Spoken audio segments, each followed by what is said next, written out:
Good, super good. Very happy to be here to kick out, Great I pleasure. would say, the new year, Yeah, and and make a great year. So absolutely. That's the spirit, right? That's the spirit. Gunter, how are ya? Thank you, Matt. Thank you. I'm fine. Excellent. How do you say Happy New Year in Latvian? Daudz laimes jaunajā gadā. Okay, I'm gonna have to record that, and you know, but Happy New Year to you, Gunter, and wonderful to see you all the way up in Scotland. Excellent. Yeah, way up in lockdown Scotland. Oh yeah, lockdown Britain, right? Lockdown Britain, okay? But they can't really lock you down, you know.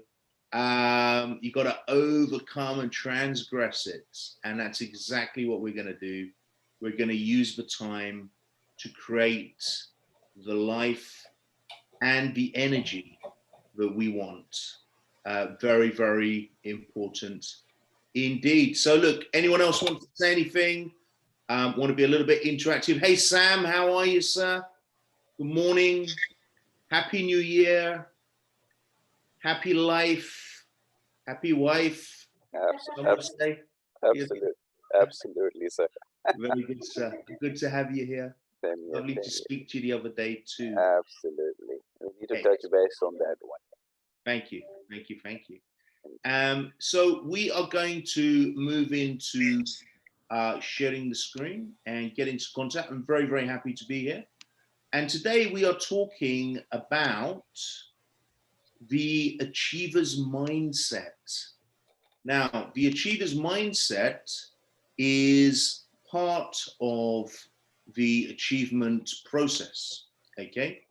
And if you remember rightly from your workbook, okay, the mindset is actually step 2. So it's pillar number 2 from the 7 key pillars, okay? So you can see here, state is number 1. We're going to do a little something on state in a minute. Mindset is number 2. A lot of people will start with mindset. We don't do that. We start with state, but we also acknowledge that this is a holistic running process. It's like a river, it's flowing.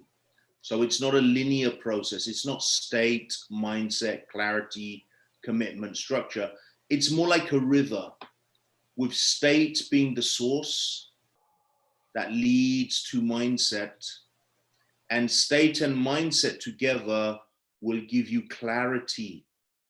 And when you have clarity from the meditative aspect of state and mindset, you can create clarity so that you can commit.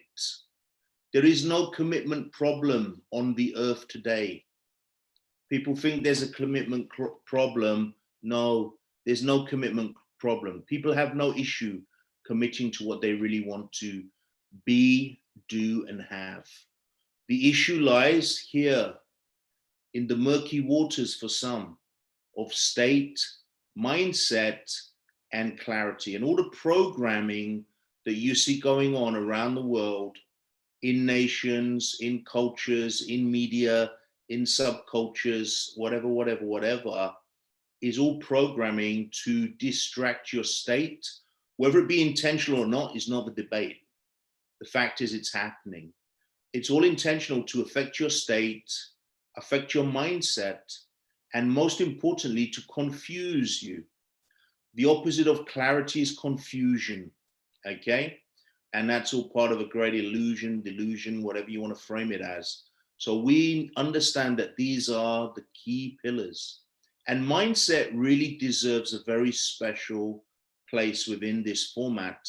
And that's why we're here today, to create some further understanding on mindset, okay? But we're going to start a little bit with the state. Once you can commit, you can then create structure, put in recovery solutions, and also optimize to achieve. Okay, so just wanted to remind you of that. In terms of the mindset, we're teaching something which belongs to me, which is called the Achiever's Mindset 5.0. So some of you who have been around my work for a while, you know, will remember that I started teaching this in 2015, okay? And it's been developed from some structures that was given to me by one billionaire over in the US, and one, I think he's about a half a billionaire, hard to tell, but a multi-millionaire who also taught this to me separately. And then I've developed it over the years, really not changing the principles, but utilizing it for my own profitability, but also teaching it to many, many different entrepreneurs, groups, teams, organizations. And, you know, it started off as the Achiever's Mindset 2.0, because I always want to give, you know, credence to the source, although there's nothing new under the sun, as you all know. But as we've taught it, as we've coached it, as we've trained it, and as we've even mentored with it using our own results, we found from the feedback that we would be able to refine it so people can use it, okay? So I'm going to walk you through this today. Some of you will have done a version of this. We don't take away from that version. I think the original version had 12 steps, 12 principles. We've really condensed it to 7 very dynamic principles, which from the feedback we've had over the last 5 years, it's really, you know, been very, very effective in, you know, its usage. So we're going to talk a little bit about that today. We're going to implement it, and we're going to make sure that you really understand what mindset for achievement involves, okay? This is your stuff, so don't take it verbatim and teach it, but please, these are powerful principles, which really my desire is to release them into the world. And please, you know, take it, create your version of it, you know, utilize it, teach it, but more importantly, live it, because it works. It absolutely works.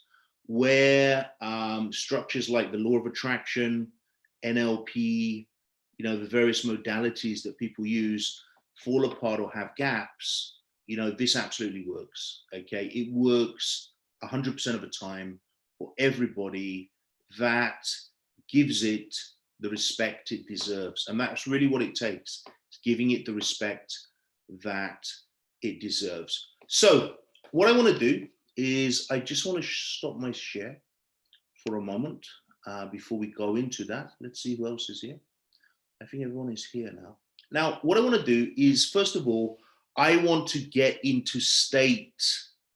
So if you can turn your camera on, turn it on. If you can't turn your camera on, not an issue.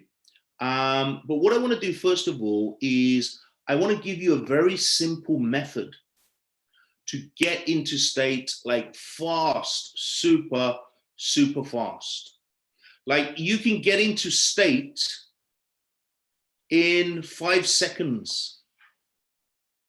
You can get into state in 30 seconds. And you can energize that state. So we're going a little bit deeper than the last time we met. And we're going to use a simple breathing technique to get into state. So I think it'd be a really good idea if we get into a good energetic practice to begin the new year. I think we've got to start with state.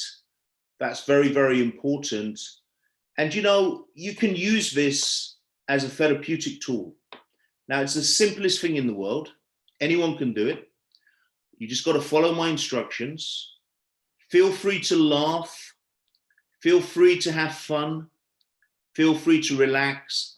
And feel free to get it wrong. Because we all understand that the 4 levels of learning mastery is unconscious incompetency. I don't know I'm doing it wrong. I've got some feedback now. Conscious incompetency. Now I know I'm doing it wrong. Conscious competency. I know I'm getting good at this stuff. unconscious, competency, flow state, mastery, don't have to think about it. It's there, bang. And then beyond that is the manifestation state. The manifestation state is a very different state where you don't even have to enter flow state. Things just happen. It's beyond comprehension. This is where we get into the mystical side of things, which isn't really the realm of this program this morning. And we better not go there right now because we'll all end up zoning out and, you know, probably crashing out as well. But that's really good. So just remember, there's no limit to the levels of possibility and state that you can go to. Now, some of you will have done hard breathing. Is there anyone who's done hard breathing before? Hard breathing? Nobody. Well, I'm pretty sure Barbara's done it. You know, she's very adept at a lot of this stuff. Hard breathing is your power tool when it comes to state. So we can do all this fancy stuff like anchoring through coaching. We can do all this fancy stuff like getting into states. You know, I showed you how to do that last time, you know, by putting all the intentions into the chair, moving out of a space, moving back in, stepping into state. These are very powerful things. But sometimes you just have to have a go-to tool, which you don't even need to think about, where you can just get into state. So if you are ever feeling a little bit down, that is a very normal human experience, okay? I would actually worry about you if you said, I never have a down hour or a down minute or a down day. I'd be really like worried about you, okay, personally, okay? If you're ever feeling a little bit fatigued, okay? If you're ever feeling like you've got a big presentation or you've got a big sales meeting or you've got a client that's very challenging or whatever, and you just want to energize yourself in 5 seconds, 30 seconds, 1 minute, okay? If you're creating something to achieve, you want to make sure that you've got the right energy in your body to achieve. Now, when I say the body, you know, there are many bodies, okay? Chinese medicine has told us there are 8 levels of body, okay? If you go deeper into some of the scriptures, you'll find there's infinite dimensions of body. Body doesn't just exist in the flesh. Again, we're going a little bit out there, so someone's definitely pulling on the eternal information today, which is nice. But, you know, state is where it starts. It's the door opener, the access point, okay? Now, hard breathing, it comes from the tradition of the ancient Hawaiians. Now, the ancient Hawaiian was a very, very interesting people group. Now, being partly from the Indian subcontinent, you know, we believe that everything started in India, of course, and everyone is Indian. And, you know, we believe that the Hawaiians were originally Indians, okay? And they went out in a boat and got lost. Now, the Hawaiians might not believe that yet, but that's kind of what we think. And I'm sure, you know, others will have different views. But there is no doubt that the Hawaiians were very, very cultivated people as a culture. Very sad what's happened to them. You know, they've been sort of colonized by America and their culture's been subdued and so forth, but they had a very rich culture. And if you study personal development to any degree, you will find that a lot of the base of personal development comes from the Hawaiian spirituality, which is called the Huna, H-U-N-A. Very interesting. If you want to know more about the Huna, just message me. I can tell you I'm not an expert in it, but I've definitely had a good look at it. And it's a very interesting culture, very interesting practice. Even their language, in their language, there is no word for the negatives. So there's no word for don't. There's no word for can't. Everything in their language is positive. It's totally incredible, okay? Now the Hawaiians, before they would create anything, a boat, a house, a vision, some practice, they would create the energy in their body first. So whatever they wanted to achieve, they would create in their body the energy first of all, then they would release the energy, then they would go to the achievement. And they use something called ha breathing, okay? Ha breathing. Now what ha breathing does is when you're doing ha breathing, you cannot be depressed, you cannot be down, you cannot be sad. Ha breathing energizes you and gives you the state so that you can now go to the mindset, to the clarity, to the commitment, to the strategies so that you can create. And what we're going to do this morning is we're going to do a bit of ha breathing to get you into state, okay? Now, I used to work in Warwickshire, just outside of Birmingham. Well, I was in Solihull for a while, then I was in Warwickshire. And I used to go there twice a week, 3 times a week. And it's a long drive in the morning from Bedfordshire to Warwickshire in the morning. It can take you sometimes 2 hours even in the traffic. And so I used to ha breathe for half an hour on my way in to work. And I was always number 1 on the board. I was like always the top seller, and never second, always number 1. And they used to call me the big dog because I was like just beyond everyone else. The secret of a lot of that was the ha breathing.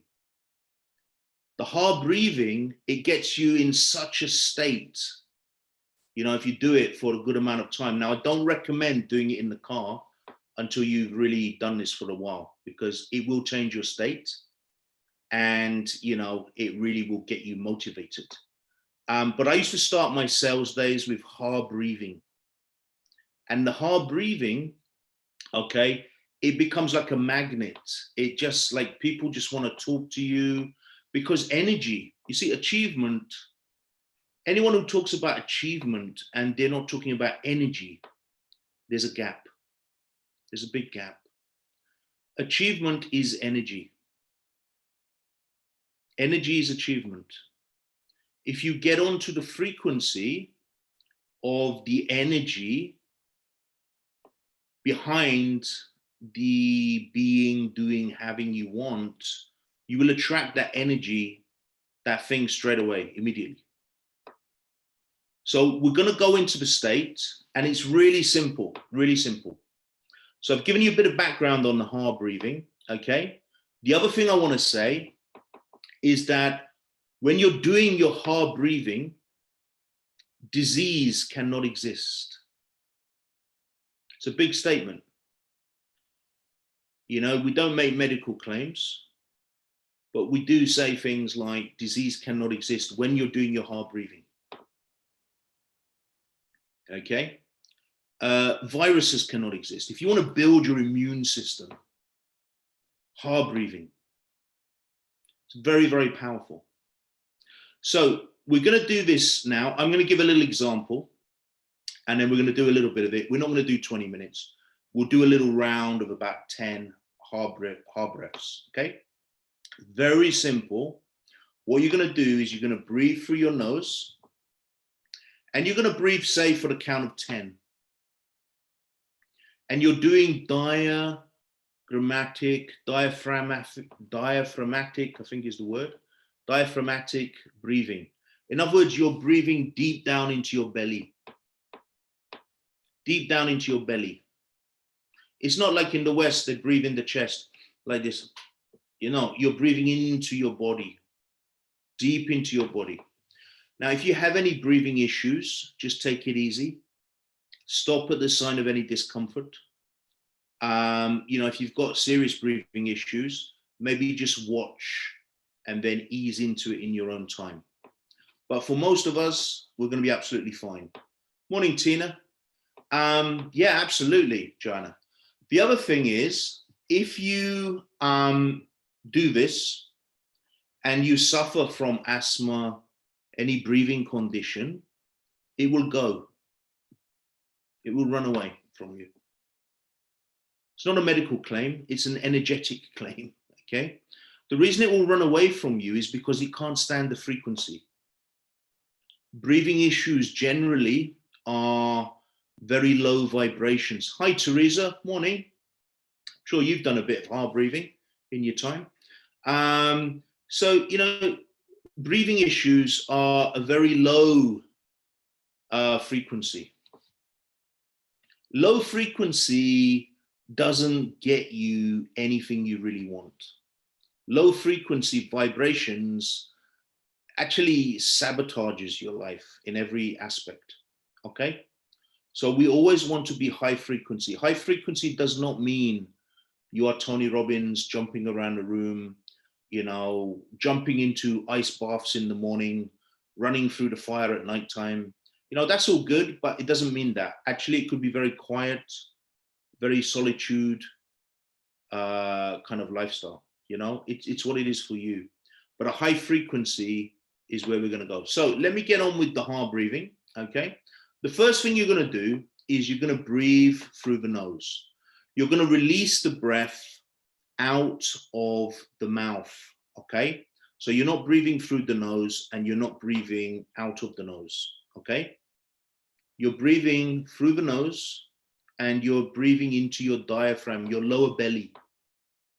You'll know because when you breathe in, the bottom of your belly should come out a little bit. Martial arts, we call it the chi belly.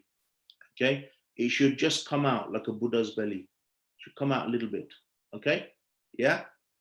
Then what you're going to do is you're going to breathe out through your mouth, double the count of what you breathed in. And you're going to make a rather unusual noise. A rather unusual noise. And it's very simple. The noise is ha. And you're going to release the breath slowly. So I'm going to do one or two and I'm going to show you. Now, don't worry if you don't get it exactly right to begin with. It's getting the idea and then practicing. Getting the idea and practicing. So I'm going to sit in my chair. Okay. Just loosen up a little bit. Okay. Put a good smile on your face because that's always nice to create states. Okay. And then you're going to remember, ladies and gentlemen, the first thing you do is to breathe. The last thing you will do is to breathe. Okay. Oh, nice, Sam. You've got Lisbon behind you. Well done. That's Lisbon, isn't it? Yeah, very nice. Very cool. Been over that bridge a few times. You know, the first thing you'll ever do in your life is you'll breathe. That is San Francisco. Oh, Sam, you ruined the show, man. You ruined the show. Okay, I've never been to San Fran, but it looks exactly like Lisbon. So maybe the same architect. It looks very nice, though. So the first thing you're going to do in life is breathe. The last thing you are going to do in your precious life is breathe. And I promise you, if you take a last hard breath, you'll probably live a little bit longer. So anyway, we're going to go into it now. First thing we're going to do is just smile. Loosen up, smile, open the eyes. Okay, open the eyes. Okay. And what you're going to do is you're just going to breathe in through your nose. I'll do the first one.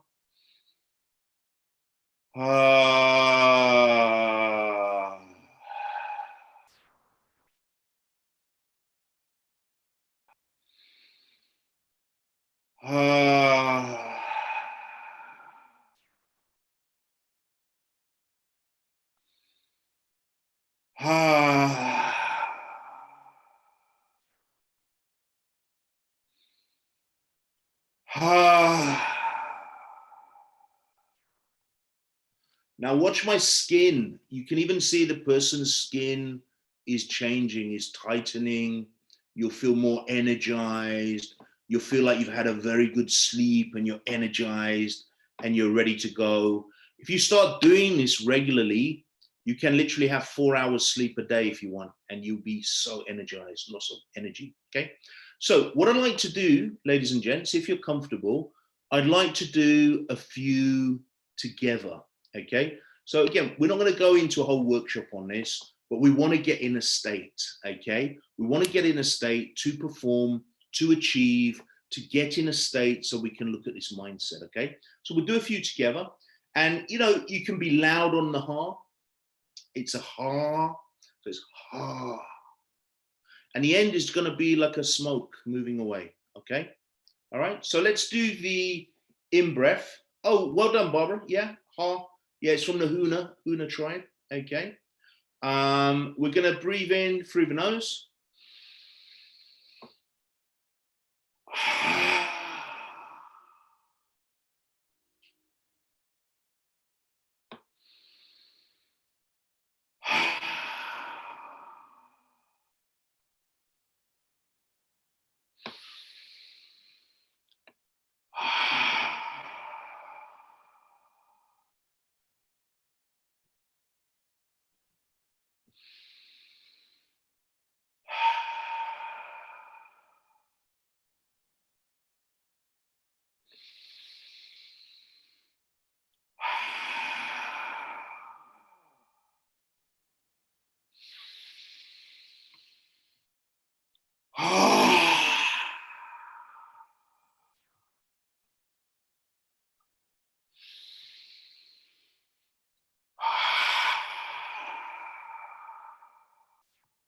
Two more.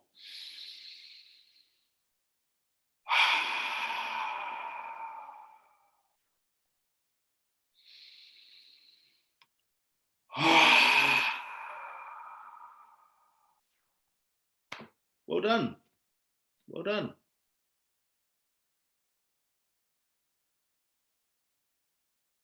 Your mind just goes on the breath. If you've got high blood pressure, that'll come right down, okay? Breathing issues, that'll come right down. Depression, feeling down, fatigued, low immune system, that'll come right down. We've just had a little taster. Absolutely, Tina. It's powerful stuff. You build up to 20 minutes, and I'm telling you now, you will, you know, it really is something. Really is very, very good, okay? From a sort of internal medical aspect, you know, you're actually breathing in good energy, and you're breathing out that which is no longer required, dissipating. Don't put your mind on that unless you want to, but the tradition isn't really to put your mind on anything but the breathing, okay? Works very, very, very well. And, you know, it's very, very good for the health system. So I wanted to start with state. Any feedback on that? Is everyone feeling good after that? Any feedback at all? Cool. So you're all feeling in a good, solid state now. That's wonderful. Excellent. So let's get back into the screen share and let's get into the content. Excellent. Well done, Tina. Thanks, Sam. Really good practice, that. Okay, so the Achievers Mindset 5.0. I really like this quote from Pablo Picasso, you know, the great Spanish modern artist. He said, I am always doing things I can't do. That's how I get to do them. The word can and can't doesn't come into achievement. I really love how Pablo frames this.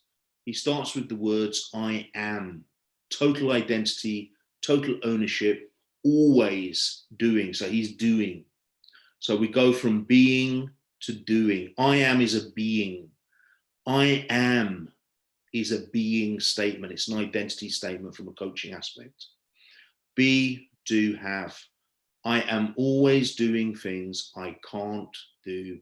That's how I get to do them. I think that's really, really a wonderful quote to begin with. We work off the basis of 7 principles. And the first one is to create with intention. So this is the mindset aspect of our achievement structure, which is state, mindset, clarity, commitment, recovery, okay, sorry, structure, recovery, optimization, okay. We create with intention. We align to the law, the universal law of cause and effect, or results versus reasons. We come from the victory. So we start with the victory. We don't end with the victory, because usually what you find is when you start from the victory, new levels of possibility open up. And so the result is much bigger, much greater, much more fulfilling, which is what it's really all about, than the initial perceived victory, because you step into new levels of greatness. We only focus on the positive want. So we're not looking at the need. In achievement, we focus the mind on the want, not the need or the values. Okay, it's on the want. Okay, which we'll talk about each of these pieces. We then take massive action. Okay, I got to tell you, there's no great achievement without massive action. Okay, a lot of people take that piece out. You know, we all know the story with The Secret, where all of the experts, you know, Joe Vitale, John DeMartini, you know, Bob Proctor, they all talked about massive action. But when they made the book and the film, they took that out. When they made the film, they took it out because they wanted to present to the world a lazy man, lazy woman's way of achieving. And Bob Proctor was not happy with that. He was not happy with that. I can tell you that now. So massive action is always in the equation, guys. The work is always there. Anything you do in life takes work, okay? Massive action is the outworking of all of the above, okay? Massive action. You then got to be flexible and let go and enter into flow state, which we'll talk about, and then model and celebrate best practice to optimize. So we're going to go into those in some detail today, okay? What I do want to do first of all is to just talk about several key advantages that are found in the Achievers Mindset 5.0, okay? It's a simple system. Anybody can use it. It works 100% of the time. In fact, you're all using a version of it right now, but some of you may not be directing it in the right way so that it aligns to your goals. It is in its own right a therapy practice. So it's not just an achievement system, it's actually a full therapy practice as well. And what I mean by that is if you're creating with intention, okay, if you're doing the work, if you are, you know, focusing on the want, this is a therapeutic practice itself. Very, very powerful. Very powerful. So you can use this in therapy. It is a self-therapy as well, okay? When incorporated properly, it is the most effective system on the planet. Now, it is a work. This is not a, let's get on the program, let's learn the 7 steps. Now we've pushed the button, everything's going to go in the right way. This is like anything. It's like meditation. It's like breathing. It's like learning language. It's like, you know, getting physically fit. It's like learning to drive if you don't drive. You know, it's a work in progress that you are going to refine and refine and refine. But it's very, very effective. One of the reasons it's very effective is the bottom sentence. This system works not just with the mind, it works with your will, your intention, your emotions, your heart, and your body. And we can even take it in various aspects to the level of spirit as well, okay? It also contains its own coaching system within it. So if you haven't gone and done some accredited coaching, you know, if you haven't gone up that route, this is a very simple coaching system. You know, just going back, I could coach anybody on anything with those 7 principles. I'm going to elicit what's not working. I'm going to elicit what they want. I'm going to help them to get clear and to create the intention. So I'm going to then take them straight into cause and effect. Those top 2 are 80% of the work in coaching. Now, you know, like me, there's a few of you on here, you've done a ton of coaching accreditations over the years. I've got 20 years under my belt of coaching, okay? You know, I'm not trying to poo-poo that. What I'm saying is this is a very simple, you know, on the fly approach to coaching as well. I can drop all of my coaching accreditations into this, whether it be the NLP, the master coach, the business coach, whatever it is, I can drop all of that into those in some way. Pretty much into the first two, create with intention, cause and effect. Now, obviously the tools are not there, okay? So the tools we use in NLP, etc., they're not going to be there. The tools that we use in business coaching are not going to be there, but a very simplistic coaching methodology, this is it as well. And if you've got other tools that you can use, slot them into that, because it's a very nice process and it works with the human mind, will, intention, emotions, heart and body. So it's a very holistic, integrity-based, integral system. There's too many coaches just working with the mind. What about the heart? What about the inner intuition from the gut? What about at a cellular level? What about at a spiritual level? What about at an emotional level? What about intention? What about will? You do all the work on the mind you want. The mind is limitless, so you could do a lot of work there, right? But if the intention is not aligned, if the emotions are out of sync, if the heart is going in a different direction, this is limited. Your coaching is limited. Okay, so this is a very integral system. Okay, so you can use this in your coaching methodology as well. These are some of the advantages. Before we get into the, you know, the 7 principles, what I do want to do is just talk about some timeless paradigms. Okay, now I am actually writing a book. It's with the graphic designer at the moment. It's a very short book. It's about 12 pages. A lot of this is in that book, that ebook, which you'll all receive once it's ready. But for today, I just want to keep it very practical and, you know, just go through some of these timeless paradigms, okay? Now, these paradigms are almost like presuppositions. It doesn't mean they are eternal truth, but what it does mean is they're useful and helpful in our discovery of these 7 principles, okay? So, in anything in life, the creative power and life force is within the seed. Okay, the seed is a productive cycle. I want you to think about farming. I want you to think about agriculture. I want you to think about the essence of life. I want you to think about the multiplicative cycle of human beings, of trees, of animals, of plants. The seed is a productive cycle. The seed teaches you how to achieve. You know, if we look at the physical realm, the natural cycles, okay, this is actually teaching you about achievement. We are using our mind to cultivate and plant the seed. So our thoughts and words are seeds. In more specific terms, your thoughts, and I go into a lot more detail in the book, your thoughts are the seeds. Your words is one aspect of planting the seeds.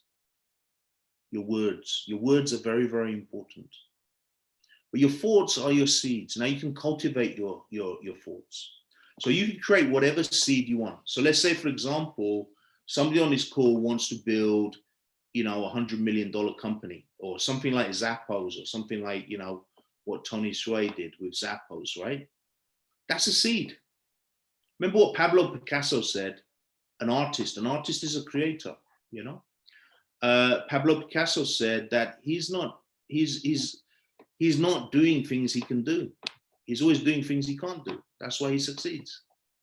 So the first thing in creation, achievement, is to cultivate your thoughts, which is basically the basis of mindset. And then your words and your actions, your being and your behavior have to align. In other words, we create with intention, and then we align to the frequency by planting our seeds and living in alignment with what we're creating. This is the basis of achievement. Your mind is contextual, has no shape, has no form, has no structure. So I always get challenged when I teach this because the NLP people, I'm a master practitioner with 4 different schools of NLP. Okay, so I know NLP, all right? The NLP people always say, well, in timeline therapy, you know, there's a structure to the timeline. And, you know, when you're pulling out the negative emotions, there's a hierarchy and da, da, da, da, da, da, da. Those structures are just ideas. Elsewhere in NLP, it says that there is no perfect model. There cannot be a perfect model. You can't measure mind. Mind is not linear. Mind is actually, if you really want it, it's infinite possibility. Mind is expanding the universe. Has no shape, it has no form, it has no structure. Yet it can take shape, it can take form, it can take structure, but it's beyond all of that. And it is through mind we can plant and harvest whatever we want. You are creators. You have creative force. You have creative powers. Today is a reminder, a refresher, an encouragement, and a motivation, inspiration to delve a little further into, you know, this limitless plane, okay? But remember, your thoughts and your words are seeds. So if you're always thinking about something you don't want, guess what's going to happen? You're creating those seeds. And some of those seeds will go to rot. Some of those seeds will be wasted. And some of those seeds will form foundation through your words. You ever heard someone create a Freudian slip? You know, where someone's talking about something and the real thing actually slips out of their mouth. If you study politicians, you'll find they're always at it.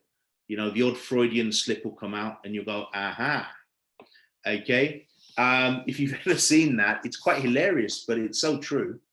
You know, and again, you can actually see, you know, the real actual life beyond it. Your words are seeds. So if you're always saying things to yourself, remember, your first coach is yourself. You know, what is creating and manifesting in your life is mainly 80% of it, roughly, is your self chatter. It's the da, da, da, da, da, da, da in your head. So through mindset, we want to create our thoughts, and then we want to align our words, our spoken words, with those thoughts. It's not just your words, it's your actions as well. We'll come to that in the principles. Now, in terms of doing this, it is not hard. Doesn't have to be hard. It's not necessarily easy, but it's more simple than you think. And you all have many years of accomplishment in this field. Interesting how I said the word field, isn't it? Because it's planting, sowing, planting, reaping, harvesting, replanting, resting, returning to the ground, etc., etc., etc. The key currencies to this, okay, is self-worth. Every single one of you on this call today, myself included, okay, you are more valuable than any billionaire, any national government. You're actually more valuable than the universe yourself. Start with self-worth. Plant thoughts on self-worth. You say, Matt, how do you do that? My mind is so negative. Well, no. You have just programmed or been programmed to think in a negative way. Okay? You have to use your imagination. You all have several years of great experience when you were children, when you were babies. When you were a baby, you had 2 fears that you were born with. The first fear was you were afraid of falling. That's a very natural fear in a human being. The second fear you had was you were afraid of loud noises. Every other fear you have in your life, my friend, you've learned. It's been programmed into you and you've learned it. And why do you think the programming is there from a young age? It's because you know, is to cause confusion, not clarity. Is to shape your mind in a certain way. How are we programmed? Well, that's a whole new story. And we are really programmed through everything, through parents, through culture, through religion, through caste, through society, through education, through media, through politics, through business, through jobs, through all of these things, through books we read, through the people we hang around with. You know, you could just go on and on. I'm not saying any of those things are bad, okay? But I'm just saying that we give up our natural ability to create, you know, seeds that give us harvests by submitting ourselves to the ideas of others, okay? How do we utilize this? Well, you use your imagination, active imagination, okay? And things start to change, okay? And remember, all behavioral change happens at an unconscious level. Now, in our system of coaching and stuff, and you've all got a coaching session with me, which after this call, you can book in. We have six steps of questions, which we will ask you on that call to get you really, really clear on everything. And then we go into this, we go into your 3 non-negotiables at a very, very deep level. But our coaching system doesn't just work with mind. We're working with everything. We're working with heart, emotions, inner intuition, gut, cellular level. We can go to the spiritual level. It's not going to be appropriate for everybody at this stage, but we can go to that if required, okay? And we work with body as well, okay? So please, please, please remember, we have a very inclusive system. We've put on these workshops for you. It's all for you so that you can have the 2021 of your dreams and every other year more, okay? This is the essence of it, guys. The mindset is the essence, okay? Mindset is really, really something we operate with these currencies. I call them currencies. Self-worth. If you have low self-worth, you're operating in every aspect of your life, whether you believe it or not, at a very low frequency. And at a low frequency, you are attracting low frequency emotions like fear, anxiety, worry, stress, these kind of things, okay? You're also attracting low value people. Now, there's no judgment there. There's no judgment there. But low value people bring their own baggage and they program you. Every time someone speaks to you, there is some programming going on. As your self-worth increases, you become the programmer. Relaxation. You say, Matt, what are you talking about? I'm talking about relaxation. The Chinese martial arts, Sung. Telling you, you go to one of these masters, I've trained with them, right? You cannot hit them. These are little Chinese guys, 5'5", no muscle on them at all. Big guy like me, trying to put them on the floor, it's not gonna happen. You're gonna end up with your face on the wall, okay? Because they've gone to the next level, the relaxation.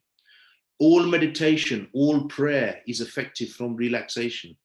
Relaxation is your natural state. It relates to body, it relates to mind, it relates to spirit, relates to emotions, it relates to everything. Relaxation.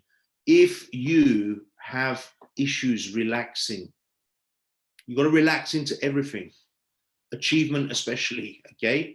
Please master relaxation. We can talk about it on the coaching call, but you know, master it. It's very, very key, okay? Belief beyond belief, which I call certainty, absolutely certain. These are the key currencies. So, you know, if anything stands out for you from what I've just said, you know, please work on it. Please get to it because it's kind of important, right? Self-worth. Again, we address that in coaching, but start planting seeds of self-worth. Start speaking seeds of self-worth. If you catch yourself saying something that doesn't honor you in terms of self-worth, correct yourself immediately. Yeah, but you've got to be speaking these things. You've got to hear it in your language. Got to hear it in your language, okay? And you've got to relax. Relaxation is absolutely key. Mindset, like all creative force, is expressed through the male and the female dynamic. Now, if you've ever studied Tai Chi Chuan boxing, which is just brilliant martial art, you know, brilliant meditative practice, brilliant health system, brilliant energy system. I did it for many years, no way near any mastery in it. It's a big lifetime work, okay? But Tai Chi Chuan really is the interaction, interplay of yin and yang energy, yin being the female, yang being the male. All production happens this way. All production happens this way. And just to keep it very simple today, the male is the active part, okay? The female is the nurturing part. The male is the direct part. The female is the subtle part. The female will draw the energy. The male will expand the energy, okay? This is very, very, very key. So when you see these people going on about, right, I'm going to hit my target today, I'm going to do it, I'm going to bang it out, I'm going to be top of the sales board. This is pure male energy. It will destruct. Pure male energy will explode. It will destruct. It will just annihilate. Okay? Pure female energy will be more subtle. So we use the two. We use the land and the earth. You know, sorry, the land and the sea. The female being the sea, the great oceans, the great power, the mystery, the mystical side of things, the energy. The hard breathing is very female. But you want to marry that up with the male. You want to marry that up with the two. I'm just giving you an idea. I could do a 5-hour workshop on male, female energy expressing. I've done it in sales and blew people's minds. But, you know, you want to be looking at that side of it as well. The relaxation is very yin energy, yin, female energy, relaxing into things. Very, very key, guys. Very, very key. Okay. Mind is only, the other thing is the male is very driven. So I see some females, they're very good on the subtle side, very good on the attraction side, very good on the expansion, nurturing side, but they don't always have the drive. On the other side, I see some guys, again, I'm totally generalizing here because the idea is this is a therapeutic work. You've got to balance. You've got to balance. You've got to balance. Okay. I'm always going to be very male. So I might be 70% male, but then use the yin aspects very, very powerfully. That creates leverage. It's smart. The male energy can be very driven and can get absolutely like burnt out badly. So you have to have the relaxation. Hope that makes sense. Mind is only a part of mindset. What does that mean? Well, mind is beyond mindset. A lot of people talking about mindset, especially in the coaching world. A lot of it is very diluted, regarbled stuff that's come from other diluted stuff. And it's not that useful. You know, the old motivational quotes and all of that kind of stuff. It's fine, okay? But mind is greater than just mindset. Mind is fluid. Mind is like the sea. Mindset is like a river, okay? Mind constitutes will, emotions, intentions, and energy. Remember, your mind is the conduit of all energy. Energy is the substance of achievement, okay? Mind leads you or is led. Mind will lead or is led. I personally, and again, we can go into more detail on this later things, but you know, I personally lead mind so that mind can lead me. So it's like a horse, you know, you have a horse's carriage. I'm leading the horse and the horse is leading me. You want to find leverage. Again, this is a very good expression of the male and female dynamic, okay? So we're gonna go on to the rest of the program, but what I do wanna do first of all is just take any feedback on the principles, any questions on the principles. Yeah, fine, Sam, please, I'll send you the recording, not an issue. The answer is in the last bullet point. Which was the last bullet point? Yeah, exactly. Mind leads or is led. So we go into a bit more detail in the book here, just so we can kind of get a bit interactive. You know, we're at kind of 11. We're going to finish here today, 12:30 on the dot. Yeah, absolutely, Teresa. Sleep is so, so important. Yes, Tina, there are principles. We actually have the bespoke 6 golden rules, which belong to you. So your golden rules are going to be very different from, say, Joanna's. Joanna's golden rules will be very different to Teresa's. What we do on the coaching sessions, I've got a process of 6 questions, which I ask you, and it only takes 10 minutes. And what happens is you then will be able to work out your rules. So what we do is we do an audit on what you've achieved. We do an audit on what you've missed. And then we look at the principles behind them and we craft out your, you know, your golden rules. Flow state is absolutely where it's at. Ritu, absolutely where it's at. Active imagination, absolutely, Joanna, is so key. And the great thing is, Joanna, I mean, we all did that as children. Doesn't matter what the culture is. You know, we all did that as children. You could be in the middle of Manhattan. You could be in the middle of the Peruvian jungle. You could be in the middle of East Timor. Okay, it doesn't matter on the culture. All children are masters. We teach completeness. We teach wholeness. We teach going back to wholeness. What we don't teach is adding stuff, adding stuff, adding stuff. All of this stuff which we're teaching today, you already know. It's like intuitively, you know. You've done this. You've all mastered this at a very young age.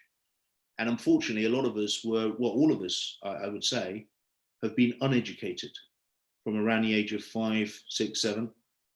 You know, and there's a reason for that. And it's not all bad, but we have to get back to this stuff. We really do. Okay. Any questions, guys? Anyone? I'm just going to stop the share for a moment. Any questions at all? Thoughts, queries? Hi, Joanna. Nice to see you. Good. And Tina, how are you? How are you? So any questions at all? Any comments, queries, feedback? As you know, we don't look for agreement at all. So if you don't agree with anything, absolutely fine. You know, it's not an issue.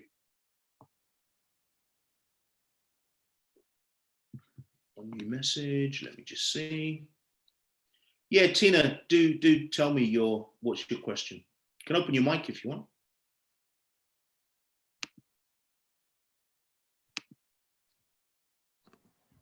Can you hear me? Yeah, hey Tina, how are you? Hello everyone. Happy New Year. That's what I have to say.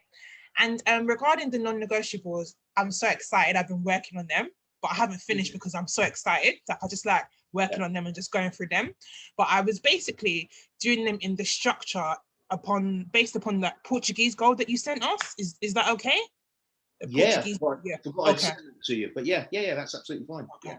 When do you need it? When should I send it to you by latest? And when should I book the coaching call? Anytime after this okay. Delivery today. We've got one more delivery on the 18th, which is just to make sure everybody's on track. I don't want anyone to miss any of this stuff. Okay. So on the 18th, I'll be sending an email out later on that. But we can book coaching calls anytime in the next 4 weeks. Well, anytime that I'm available. And the coaching calls are quite deep. So they're 90 minutes.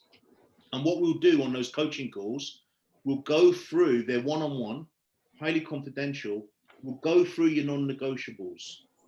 Okay. So if you've got them ready, that's great. But be prepared for me to rip them up. As Tina well knows, I do. I'm very good at doing that. Okay. And if you haven't got them, or some people are struggling a little bit with them, that's absolutely fine. Remember, the work we set you is not linear. So in many ways, the work we set you is to kind of frazzle your mind a little bit, because I'm more interested in your unconscious mind, because your unconscious mind is the seat of behavioral change. Okay. So, you know, as long as you've looked at it and you've put something down and you're trying to crack the nut, you might not be really too sure that you've got it right. There is no right. It's really just engaging the content with your unconscious. So on the coaching call, what we'll do is we'll get you really clear on your 3 non-negotiables. We'll get you really clear on your 6 golden rules for success, okay? And then we'll help you to implement the achievement mindset and the rest of the structure so that you can absolutely nail everything that you want in 2021. And then if we have time in the 90 minutes, we'll deal with anything else that's presently challenging you. So, for example, if someone's got a business and they say, hey, got these non-negotiables boxed off, but this business thing, we can just go into that from a coaching aspect, not from a mentoring aspect. Okay. Thank you. We need more coaches like you in the world. I mean, I've seen so many posts on Facebook and people are spending thousands and not getting anything. I feel really bad for them. Well, step up, Tina. Step up to the plate and get going. But can I put your name down next time if they're looking for a good coach in Facebook? You can do, you know, but, you know, also, you know, it's not just about me. All you guys here, if you wanted to coach, you can coach. Sonia's a brilliant coach. I think, you know, the coaching world would be very fortunate to receive you, Tina, at some point as a great coach. And yeah, that would rip them apart as well, though. But yeah, they got to do the work. Well, that's what we like about you. Yeah, you've got to go to the bone, you know, so that's good. So well done. Thanks for that, Tina. That's very useful. Thank you. Any more questions from anyone before we jump in? No? Okay. Does anyone need a break? Because would anyone like a break? Or would you just like to go when you want to go and make a tea or visit the washroom? What works for you guys?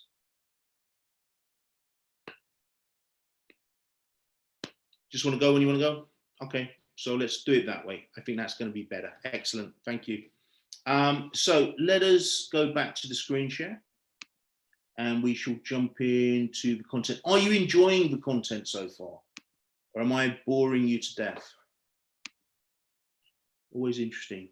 Hey, Sayali, I didn't see you there. Excellent to have you here on the call. And happy birthday. You celebrated your birthday, so well done. Really good to see. Good to have you here. I didn't see you earlier, so well done.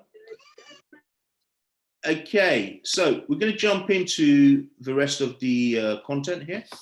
Just see if anyone's enjoying. Excellent. Thank you, Ritu. Thank you. Thank you. Really appreciate. We've got another birthday girl here, Ritu Sharma, who's having her birthday on the 7th, I believe.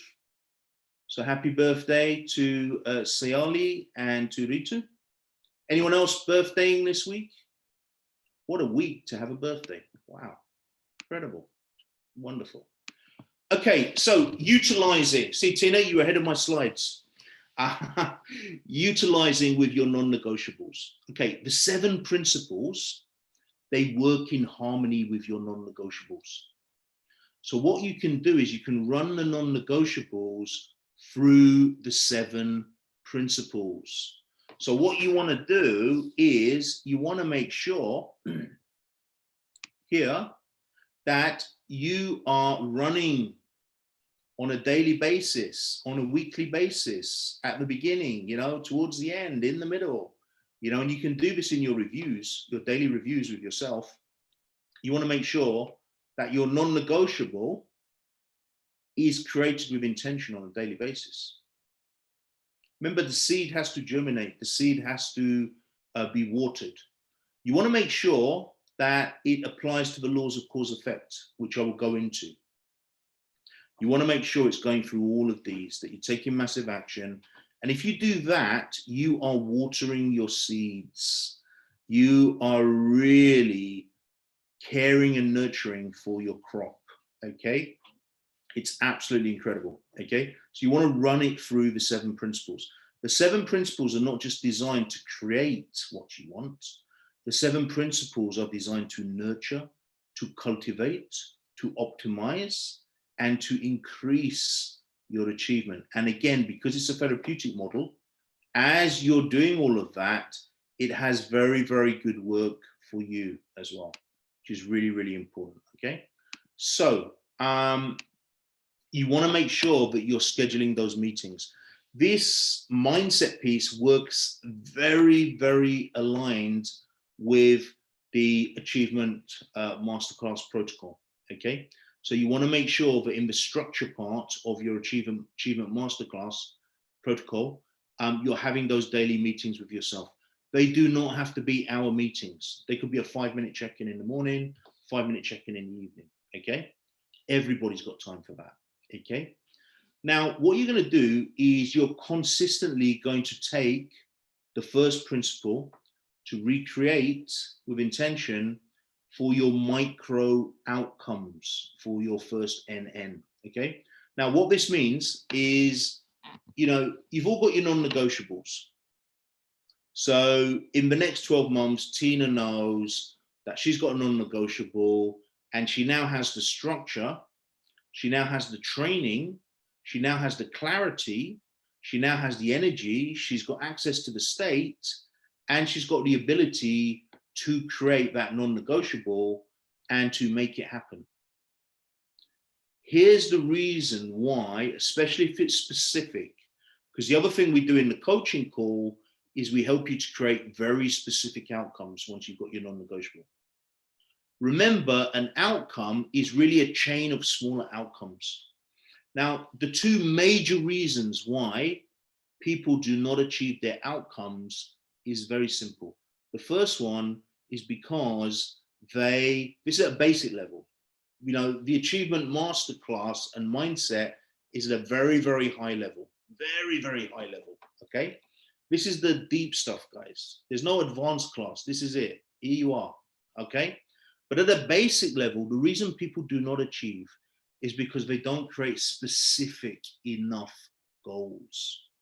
And because they don't create specific enough goals, their goals just stay on the mental plane and never can be released into the physical plane. Because without specificity, your conscious mind and your unconscious mind cannot get involved. And therefore, it just remains a dream, a wish, a hope. You may make some progress because you're focusing on it, but because it's not specific enough, it never becomes your reality. And most of you have experience of that. The second reason, which this relates to, is it doesn't happen because you have no micro outcomes. So let's say Ritu challenges me, but probably Sonia actually, because she's a marathon lady. And these ladies, they challenge me and they say, hey, Matt, you know, we want you to run a marathon, okay? And, you know, I'm going to run a marathon at the end of the year. I'm not really, but let's just say they've challenged me. I've accepted the challenge, and I'm going to run a marathon at the end of the year, okay? The last time I ran 10 miles was probably when I was about 15, okay? I'm now 48, okay? So it's pretty obvious that there's going to be some micro outcomes on the way. First of all, I'm going to have to get used to running. Second of all, I'm going to have to get used to doing a mile. Then I'm going to get to the 2 mile, the 5 mile. I may have to walk a little. I may have to change, you know, my regime. You know, those micro outcomes are more important than the end goal. The reason people do not get to the end goal is because they're focused on the end goal and not the micro outcomes. Someone wants to release, you know, weight. Well, the most important outcome maybe is no sugar in January. Just focus on that instead of the end goal, because the end goal is so far away from you that you need to focus first on no sugar January. That's a micro outcome. The reason people do not achieve what they want is no specificity, and they're focused on the big outcome, not the micro outcomes. Performers focus on the micro outcomes. The micro outcomes create a chain to the big outcome. I meet so many business people. I want to make 100 grand this year. I mean, it's pretty damn easy to make 100 grand if you focus on the micro outcomes. I want to make 100 grand, you know? And yeah, what did you do today? What is January looking like for you? How many clients have you got coming through? Micro outcomes. Again, we can utilize the yin and yang aspects. Micro outcomes, very yang. Big goal, very yin. Mindset, very yin, okay? Implementation, very yang, Okay. So you've got to put all of these principles into everything. I'm giving you the principles. Take the principles, make them your own. Flow with it in your own way. Very important. Okay. Let's just check the chat. Yeah, absolutely. Absolutely. Yes, absolutely, Sally. Absolutely. Joanna, celebrate the small stuff. If you want to share, anyone wants to share, you know, Sally, if you want to share, just let me know and we can be really nice if anyone's got a case study there. But the micro, you see, if you don't focus on the micro outcomes, okay, what will happen is you'll give up. Most of you will give up, okay? Because what happens is you don't feel you're making progress. The micro outcomes are very, very important. So when you've got your non-negotiable, please structure the micro outcomes. Okay, please structure it. As many of you know, I'm learning Portuguese. I've been doing for about 18 months, which sounds like a long time. But in reality, when you're having one class a week, term time, not in the holidays, and you do a few other bits and pieces, and once a week, maybe I get to speak Portuguese with some Portuguese people, it's very slow because I'm not hearing the language, I'm not speaking the language, more importantly, every day. It's a slow burn. And it's very easy to go, oh man, you know, I go into the Portuguese cafe here in Bedford and I'll start and they'll talk and we're getting on. And then all of a sudden they forget that I'm not a Portuguese native speaker. And they go off in some mad Portuguese slang or something, right? And I get lost. And immediately I think, oh man, 18 months, I should be, you know? But if I focus, I'll give up.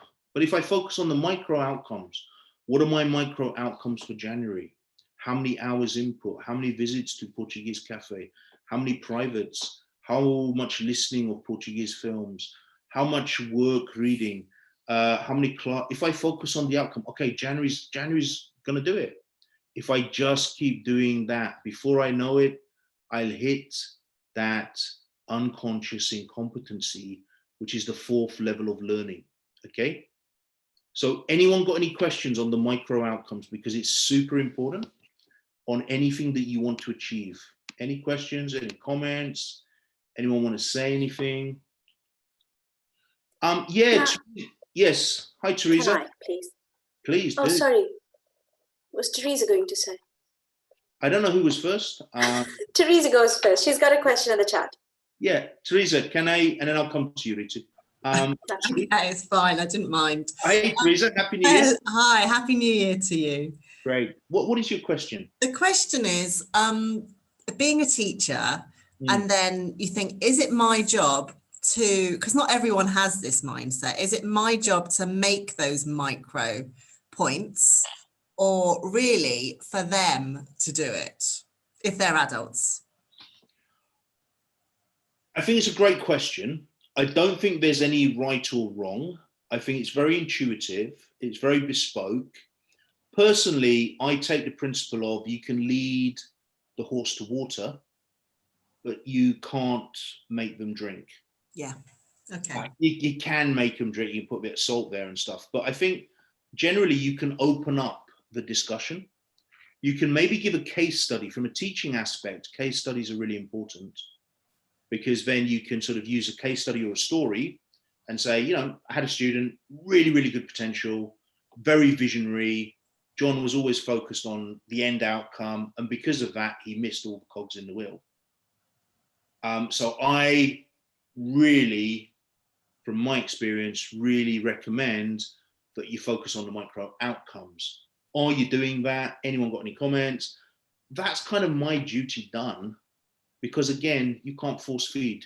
No. If you force feed when you're not there to force feed or spoon feed, you know, it's not going to happen. That's cool. That's great. Thank you. Thank you. That's brilliant. Yeah, good to see you. Rita, did you have a question? I just wanted to contribute in terms of from personal experience, really, with my micro outcomes that we're discussing at the moment. Yeah. As you say, I'm driven and I look at the final outcome, and that's where my eyes are most of the times. And sometimes I forget to stop and celebrate little successes. and then I get frustrated with myself because I've not done that. And I don't know that I've not done that. Sam reminds me. But I get frustrated because I start feeling that I am my work. And I'm only excited when I'm working and I'm, it's reflecting who I am and what I want to achieve and do. And Teresa's nodding. Thank you for that. So I kind of forget. And then I get frustrated because I can't separate myself from just being my work. Yeah. And I'm not as happy as I should be outside work as well. But then I think that's where the stopping and celebrating your micro achievements and acknowledging them and appreciating them comes in, because otherwise, of course, it's going to take years to get to where, or maybe my whole life, we don't know, maybe beyond that, we don't know, to get to what I want to get to. Yeah. But the micro achievements and stopping to celebrate them, I suppose, that's very important. Hugely important, as Joanna, said kindly in the chat, celebrate small steps. And, I think, a lot of entrepreneurs, a lot of, freedom-minded people, they sort of leave their job and they create something really cool that allows them to work in a modality that they enjoy, that really fits with their purpose, very much like yourself, Rita. You left teaching, you've now created your own thing. And I think a lot of us on the call have done that. And one of the pitfalls of that is that your whole life becomes your work because you're passionate about it. It was your hobby before, now it's your main role. And I've definitely experienced that. I know there's other people on this call who've experienced that as well. And the real key, again, is to create non-negotiables that fulfill the criteria of income, lifestyle, and legacy, okay? And also to, in those non-negotiables, which could be 3, could be 5, I know people that do 10 non-negotiables. I don't recommend it if you haven't done it consistently at the 3 or 5 level. But you want to be covering all the major areas of your life. So if all your goals are business, something's going to go wrong in your life because there's no ecology. If all your goals are health, something's going to go wrong in your life because there's no income or there's no family. They all relate to each other. So you want to be hitting those 8 major segments, which are different for different people, but they're like, family, intimate relationship, money, business, wealth, health, fitness, well-being. Again, some people may separate these, okay? Spirituality, personal development, and then you might have legacy in there as well. You want to have around about 7 or 8 of those, and you want to be hitting all of those. Now, the great thing with the micro outcomes, it forces you to celebrate. Because right now, all I'm focused on is January, no sugar, no bread, no sugar, no bread. No sugar, no bread. It's not overwhelming, is it? Right? And it's not, it's not, that's really easy. I mean, don't get me wrong, if you haven't done it before, it's not that easy. I've done it loads of times. So it's very easy for me once I get in the rhythm of it, okay? No sugar, no bread. No sugar, no bread. That's a micro outcome for me in a chain of outcomes that lead me to my non-negotiable. Thanks, Ali. It's really good. Now in terms of business, I've got another outcome. So I'm building an email list this year. I've got a certain figure on there. And for January, I've got 3 things to achieve. Now, in the essence of the bigger goal, of the 5-year goal, which is to create a platform that does 7 figures, my micro outcome for January is like a pebble on the beach. It's like minuscule. And I could imagine myself going to meet a load of entrepreneurs and they're all talking really highfalutin things. And if I gave them my outcome, which is all I'm focused on in January, is that little outcome, that micro outcome, they would laugh their heads off. But guess what? Let's swap notes in 5 years.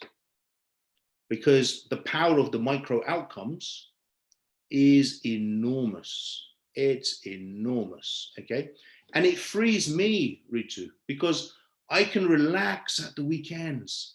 I can relax in the evenings. I can relax and even get up late now and again because I've only got a micro outcome. And guess what? At the end of Jan, I'm going to feel really cool as I walk into my next micro outcome.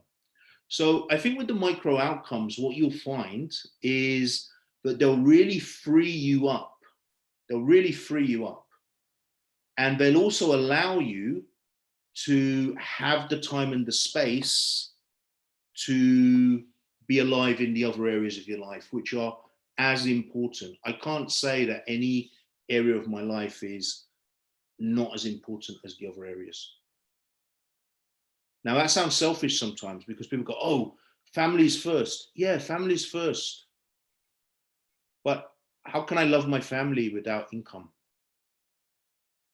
You know, family's first. Of course, family is first. But without good spiritual connection, how can I be my best for them?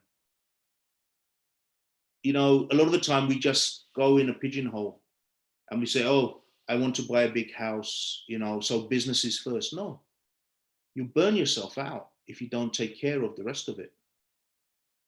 So for me, you know, the micro outcomes are the soup. It's not, you know, it's not cool. It's not exciting. You know, nobody wants to hear it from the stage. But in reality, you know, like anything in life, the small steps are more important than the big goal, really. So, and this is the power of coaching and mentoring, is that we can actually, over time, we can help you to structure all of that as well, you know. But I think that should help. Do you think that's helpful for you, Ritu? Yes, Matt, definitely. Good. Thank you. Good.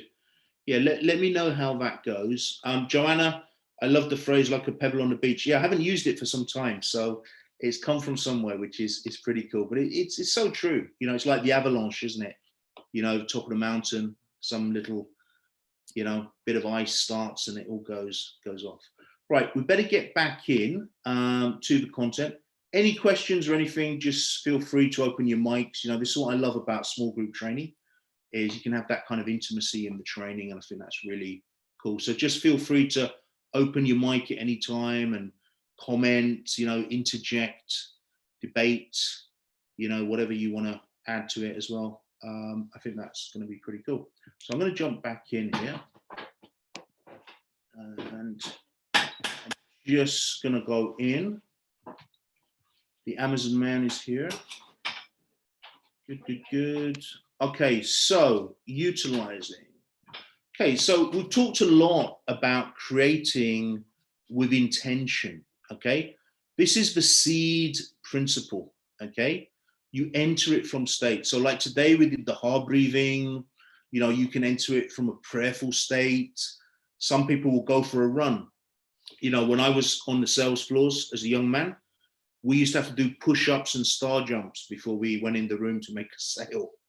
Now, don't know if you've ever done star jumps in a suit, but it's not a good idea. I've ripped many a trouser as a young guy doing star jumps. Push-ups, not so bad, but you know, there's many ways of entering state, but you want to enter state so that you can create with intention. Now, intention is a very deep thing. Intention is actually like a sword. It's very sharp. You must sharpen your intention. Intention, as we've already stated, involves all of your being. You are basically a spirit. Okay, there are different understandings of this, but from our understanding, you are a spirit with a soul. A soul is your mind, your will, your emotions, and your intent. Okay, and you have a body, like a physical house. Okay. Now, intention at the higher level comes from spirit. We don't go to spirit with everyone because sometimes there's work to do beforehand. You know, from our side, it's the renewing of the mind, which we will do a workshop on that. But essentially, intention is very, very powerful. Why is intention powerful? Because intention sets the frequency. You know, we should have really done the set the frequency workshop, but if we do that, people won't turn up. But intention sets the frequency, okay? And it relates to another of the principles, which is coming from the victory, coming from the victory. We don't start thinking, I'm gonna get this. No, we start already achieving it in our mind as a seed. So remember, we plant the seed of achievement, and then we align our actions, our words, our intention, our being, our behavior, our identity to that achievement. And when we do that, we create the frequency. You then got to maintain the frequency. Remember, this is energy, okay? So intention at the higher level comes from spirit, okay? It's very, very powerful. But what you want to understand by intention is putting all of your being into it at every level. It's very, very, very powerful. So example would be in sales. You know, I've been in sales for I think 27 years now. And, you know, we trained a lot of people. We've trained a lot of people in organizations. You know, we've trained international organizations, which is a challenge when you cross cultures. And we've also done a lot of training with private clients over the years as well, okay? One of the main things that is missing from sales, you know, people is a certain intention called certainty. If you are running at a frequency which is not certain in your life, okay, that intention is felt unconsciously, spiritually, you know, metaphysically. It is felt at every level. You have to be certain. The first intention I want you to work on is certainty. When clients call me, the main thing, the main gap is certainty. They're uncertain. That's why they want to call. They're uncertain. They're uncertain. They might be saying something else because they've just been on a training and they're feeling high and they know what they should be doing, but they're uncertain. The two major killers of intention are low self-worth and uncertainty. You've got to be certain. You know, Ritu, I won't mention the details. She called me, I think, a couple of weeks back. She's starting a really cool business. I'm so excited for her. It's a very different business.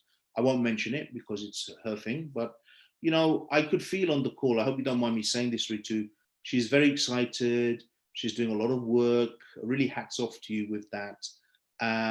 But there's a slight uncertainty was there. And the first thing I said to Ritu, because I could feel it when she was speaking to me, I could feel it. The first thing I said to her, this is going to be phenomenal. This is going to work. I mean, I put so much certainty into her mind at that moment. You know, there's no doubt that business she's got is going to work. Certainty. People need certainty. She knows what to do. She knows how to make money. She's got the business worked out. It's a great market. It's a great product. It's a great everything. Put some certainty there and watch it go to the next level. So certainty is very key. The two biggest killers of intention are self-worth and lack of certainty, okay? So we want to create with intention. We want to create with certainty. And remember, how do we create? We use active imagination, okay? The Almighty has given us all these things. These are assets. These are gifts. Utilize it. You are creators. You're at a creative level, okay? So you've got to use intention. It's very, very powerful. If we come to the spiritual side, it's very, very deep indeed. Very, very deep indeed. Because you can bypass mind, okay? Again, you're not really bypassing, you're leading, but it's very, very powerful again, okay? So the next one is cause and effect. Now, this is huge. It's a universal principle.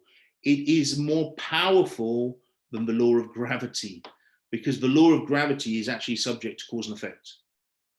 Okay? This is the be all and end all of everything in your life. Everything in your life, everything that's shown up in your life, everything you have, everything you're being, everything in your life right now is subject to cause and effect. there are two sides to the equation of cause and effect. There is the cause side and there's the effect side. You're living on one of them. There's no middle ground, there's no gray area. You're one or the other. Cause is total responsibility. The government's locking me down. Okay. The environment is changing. The market's diving. You know, I'm not going to be affected by it because I'm totally at cause. I'm creating my world. I'm creating my future. I'm creating my energy. I'm creating my immunity to disease. I'm creating my power. I'm creating on a level where nothing can affect me. Now, that's a work in progress, but I'm totally at cause. In other words, it means that I'm taking total responsibility. Total responsibility for everything. What does that mean? It means like, you know, one of your children maybe hasn't done so well in an examination as you wanted them to do. I'm taking responsibility for that. I'm not blaming the teachers. I'm not blaming the kid.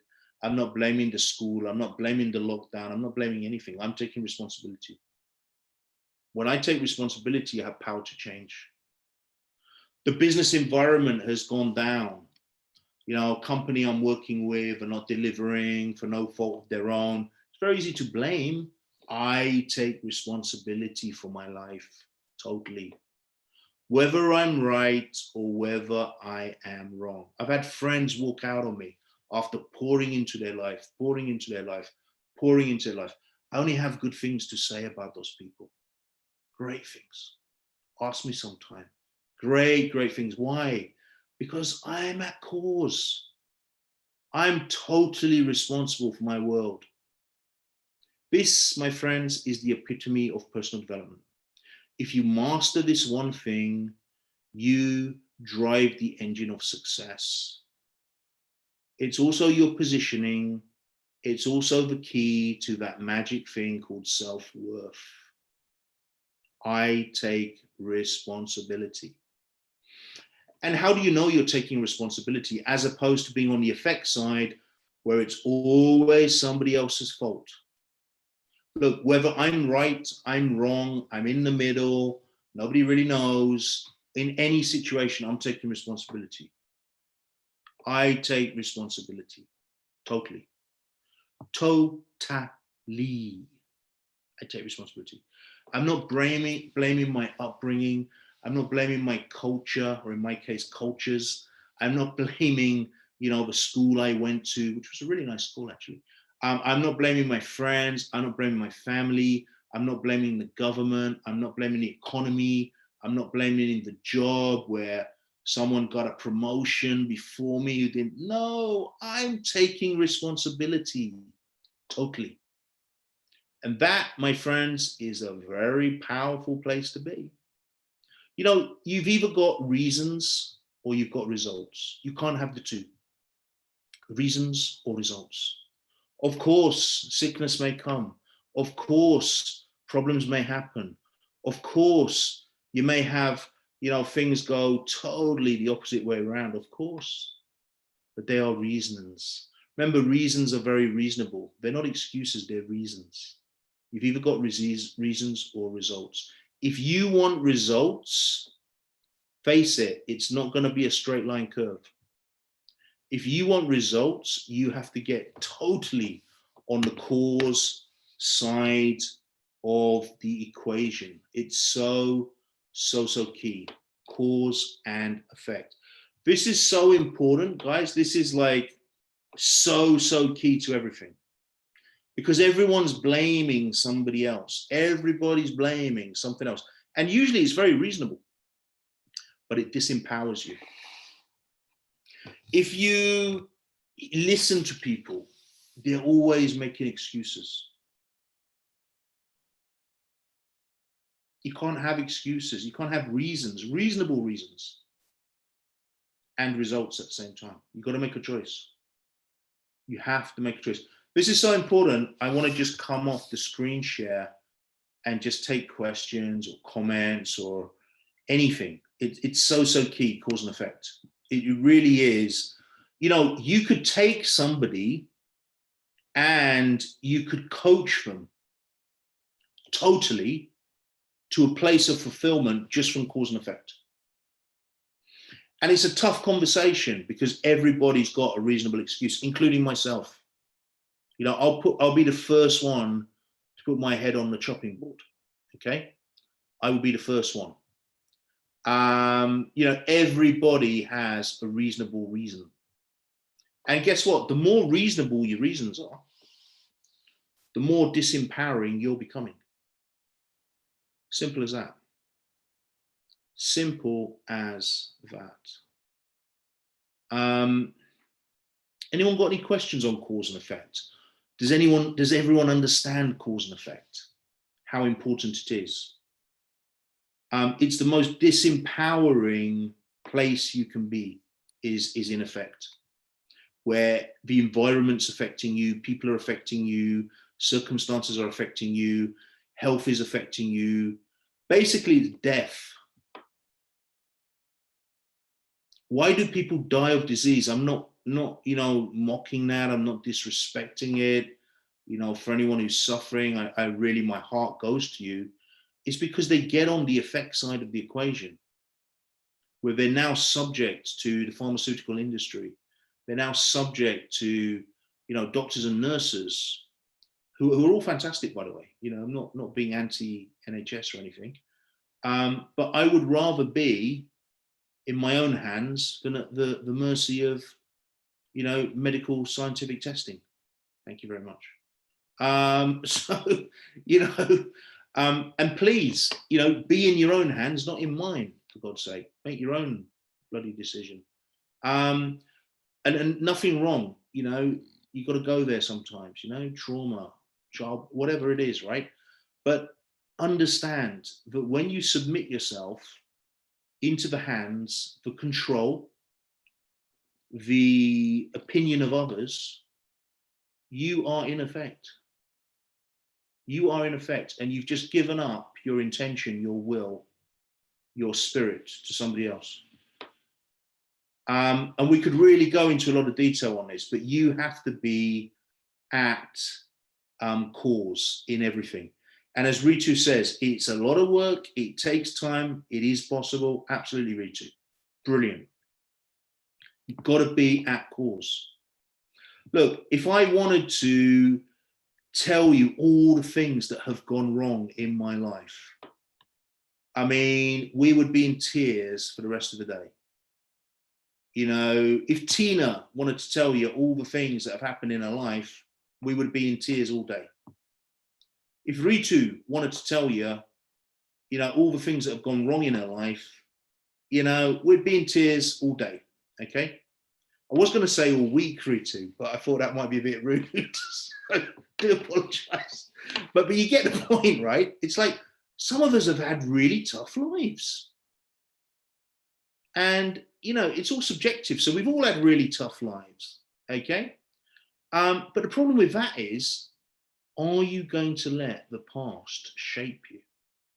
Are you going to let the past predict your future? If you are, my friend, you are on the effect side of the table.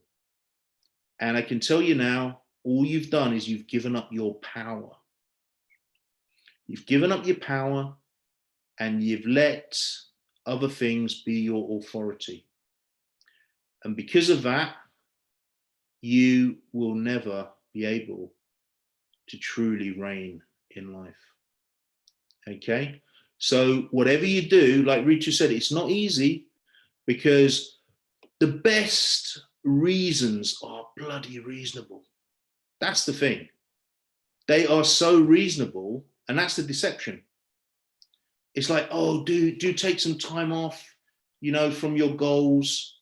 Do take some time out of your life, you know, because this has happened to you, and this has happened to you, and this has happened to you, and this, and do take it easy and take some time off. And, you know, if you feel like committing suicide, you know, do go ahead and do it. And, you know, just give up and let everything go down a Swanee. Okay.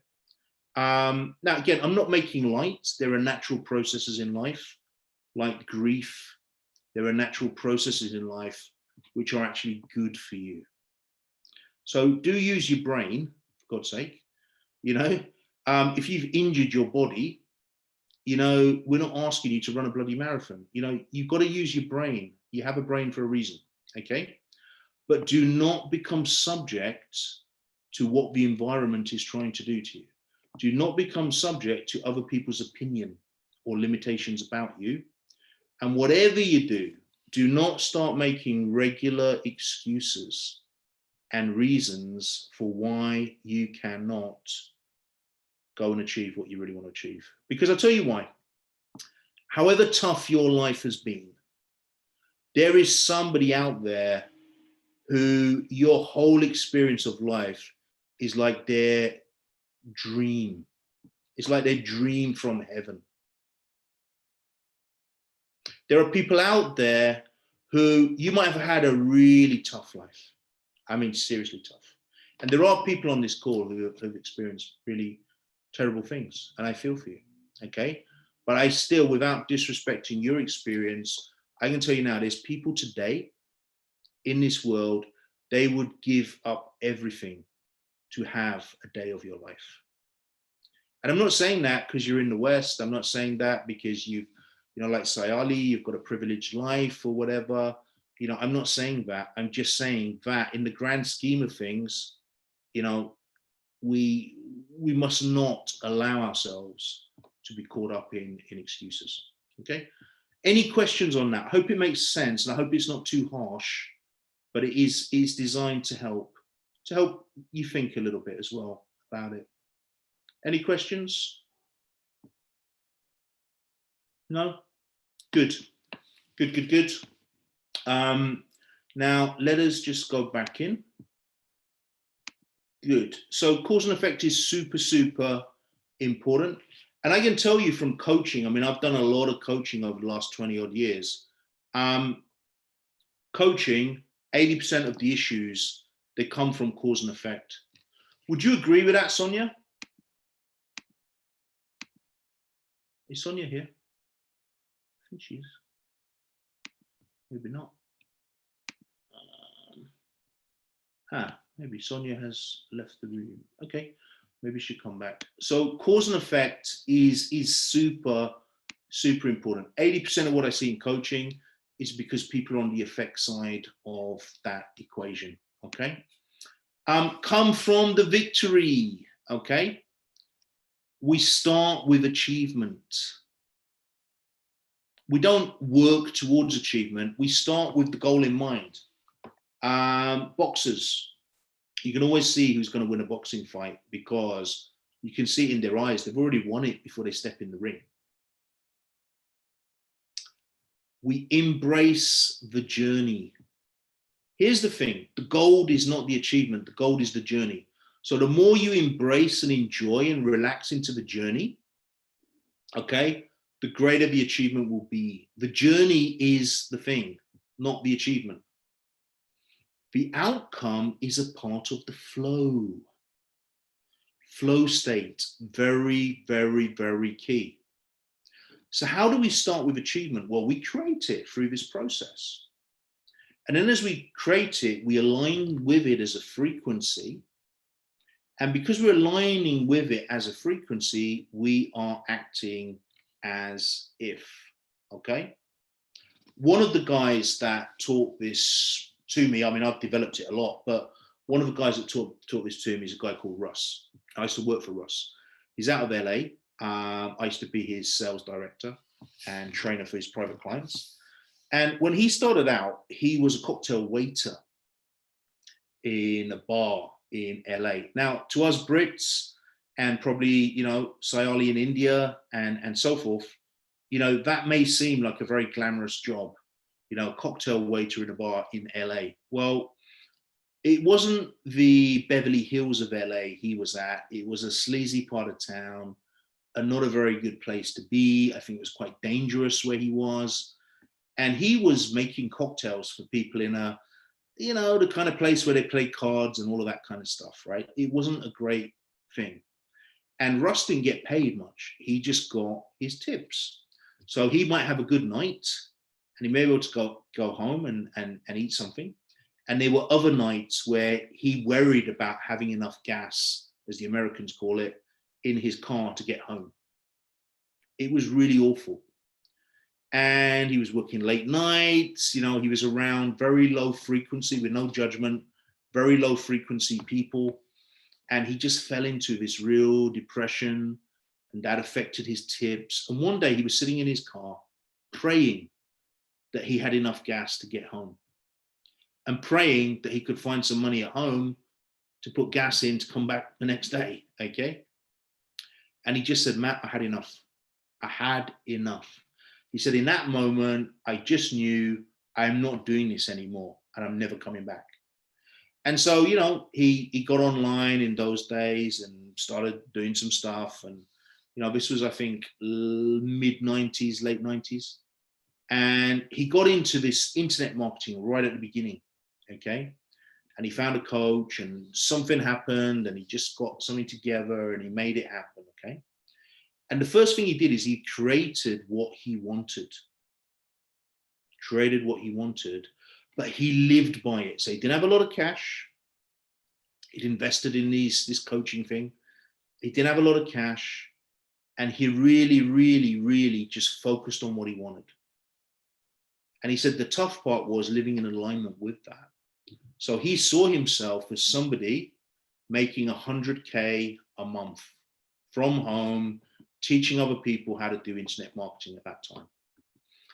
The reality on the ground was he had no income, but he saw himself and he created those seeds and everything else.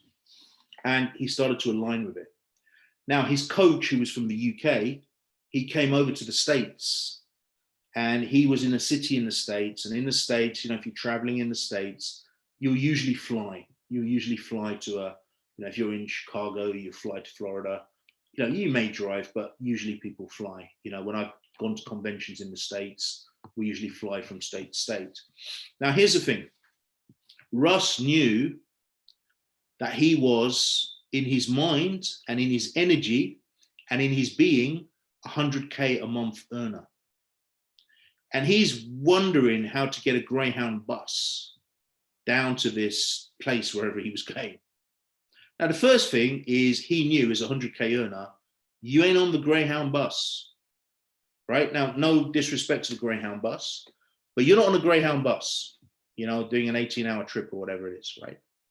So he knew he's got to fly. He also knew that, you know, you don't usually find 100K a month earners sitting in coach, as the Americans call it, which we in the UK, we call it economy, okay? You don't do that. So he knew he wanted to travel the best way possible, right? And as he started to focus on what he wanted, things started to come together and he started flying, you know, club, first class, business, etc. Okay. And that changes the energy. Remember what Pablo Picasso said, it's not about what you can't do. Always be doing the things you want to do. And as you focus the mind and the frequency, the money just starts to come. Now, I had a similar experience. I totally forgot about Russ, but I remember years ago, I used to do a lot of traveling. And, you know, I'd always travel economy because in my mind, you know, something my dad told me when I was younger, you know, always try to find the cheapest ticket because you're just traveling. Doesn't matter, you know, you want to get there, save your money, son. So as a young man, you know, you go how you find the cheapest ticket and stop in a million places, you know, just do crazy stuff. And it always comes with its errors. I never forget, I was once on Gulf going to India and they gave me 30 kgs going to India and they gave me 20 kgs coming back. And basically the whole plane got shaken down. I think it was Abu Dhabi where we stopped off on the way back. And of course, nobody coming from India back to the UK has less kgs than they went with, usually. So, you know, that was an experience in the horrors of cheap flying. Now, not judging, not putting anything down. It's good to be frugal. But for me, I knew for my income to, you know, raise, there were certain things that had to be in place. And I remember years ago, my wife actually said to me, you know, you should be traveling in the business, you know. And so I started buying the business tickets. And as soon as I started buying the business tickets, income came more. Now, I'm not saying, you know, don't cut your coat according to your cloth. I'm not saying that. If frugality is very important to you, please carry on, okay? I'm just sharing my experience that as we raise our frequency, and when you're lying down in a bed on a plane and everyone else is squashed in the back, that does raise your frequency. Let me tell you that now, okay? When you're sitting in the club lounges, it does raise your frequency and your income starts to go up, okay? Same thing happened with Russ. Today, Russ, who's still a good friend of mine, I left him about 5 years ago. I was his sales trainer. I started doing my own thing. He now is making over $1 million a month. Russ Ruffino, you know, LA. Okay, he's making over $1 million a month using this process, guys. So don't overlook it, but please embrace the journey. For him, just stretching himself to go in the club, as they call it in the States, as opposed to, you know, the Greyhound bus, that was the most important part of his journey. Doesn't mean it's going to be your journey. If you are the type of person that you really like to save money and invest money and you want to go on the cheap, please do that. I'm not here to override your beliefs and your values, okay? This is very important. It's bespoke. I'm just giving an example of how this works. So you come from the victory, but you also have to align to the victory and embrace the journey. Only focus on the positive wants. Now, when we're doing elicitation in sales or coaching, we always elicit three things. We elicit the values, which are what's important to you. They are the drivers of success. We elicit the needs, okay, which is what you actually need, okay? And we elicit the wants, which is the desire factor. Now, you must only focus on what you positively want, the positive wants, okay? What does that mean, okay? The positive wants is what is going to fuel you. So let's say I want to create a new business that impacts the Christian entrepreneurial community and others, a heavy focus on the Christian entrepreneurial community. And I want to create like an NLP for that community, right? Which is really what I'm doing, okay? It's very easy for me to focus on what do I need? You know, what are my values? What are their values? What do they need? First thing in terms of mindset, not in terms of the business plan or the business implementation, the first thing I've got to focus on what I want. Then I focus on what they want, because that gets me to the frequency. What a lot of people do is they go the other way around. They go to the needs. Now, need is a modal operator of necessity. What does modal operator of necessity mean? It's attached to lack. Want, from a linguistic point of view, is attached to abundance. So from a frequency level, we want to align to the want, and we totally focus on it. So example, let's say somebody is in debt, okay? I spoke with a client recently who's in £80,000 worth of debt, £80,000 worth of debt. And she's very focused on the debt. And because she's focused on the debt, she tends to spend and spend and spend to get away from the debt. In other words, debt she has is something she doesn't want. And she's focused on the debt. And so she's trying to bury her hand, because automatically most people will move away from what they don't want. So she's spending more money. Guess what she's doing? She's now creating more debt. So throughout coaching, we've got her totally focused on all levels on what she wants, not what she doesn't want. And now, because she's totally focused on what she wants, she's in the right frequency to create income that will get rid of the debt, get rid of what she actually doesn't want, okay? Very, very, very, very important. So you must focus on what you want. Focus all of your energy on what you want totally, and you will create what you need to get rid of what you don't want. But if you're focusing on what you don't want, then you're just creating more of it. This is a meditative work. When I say meditative work, it's an inner work. It takes contemplation.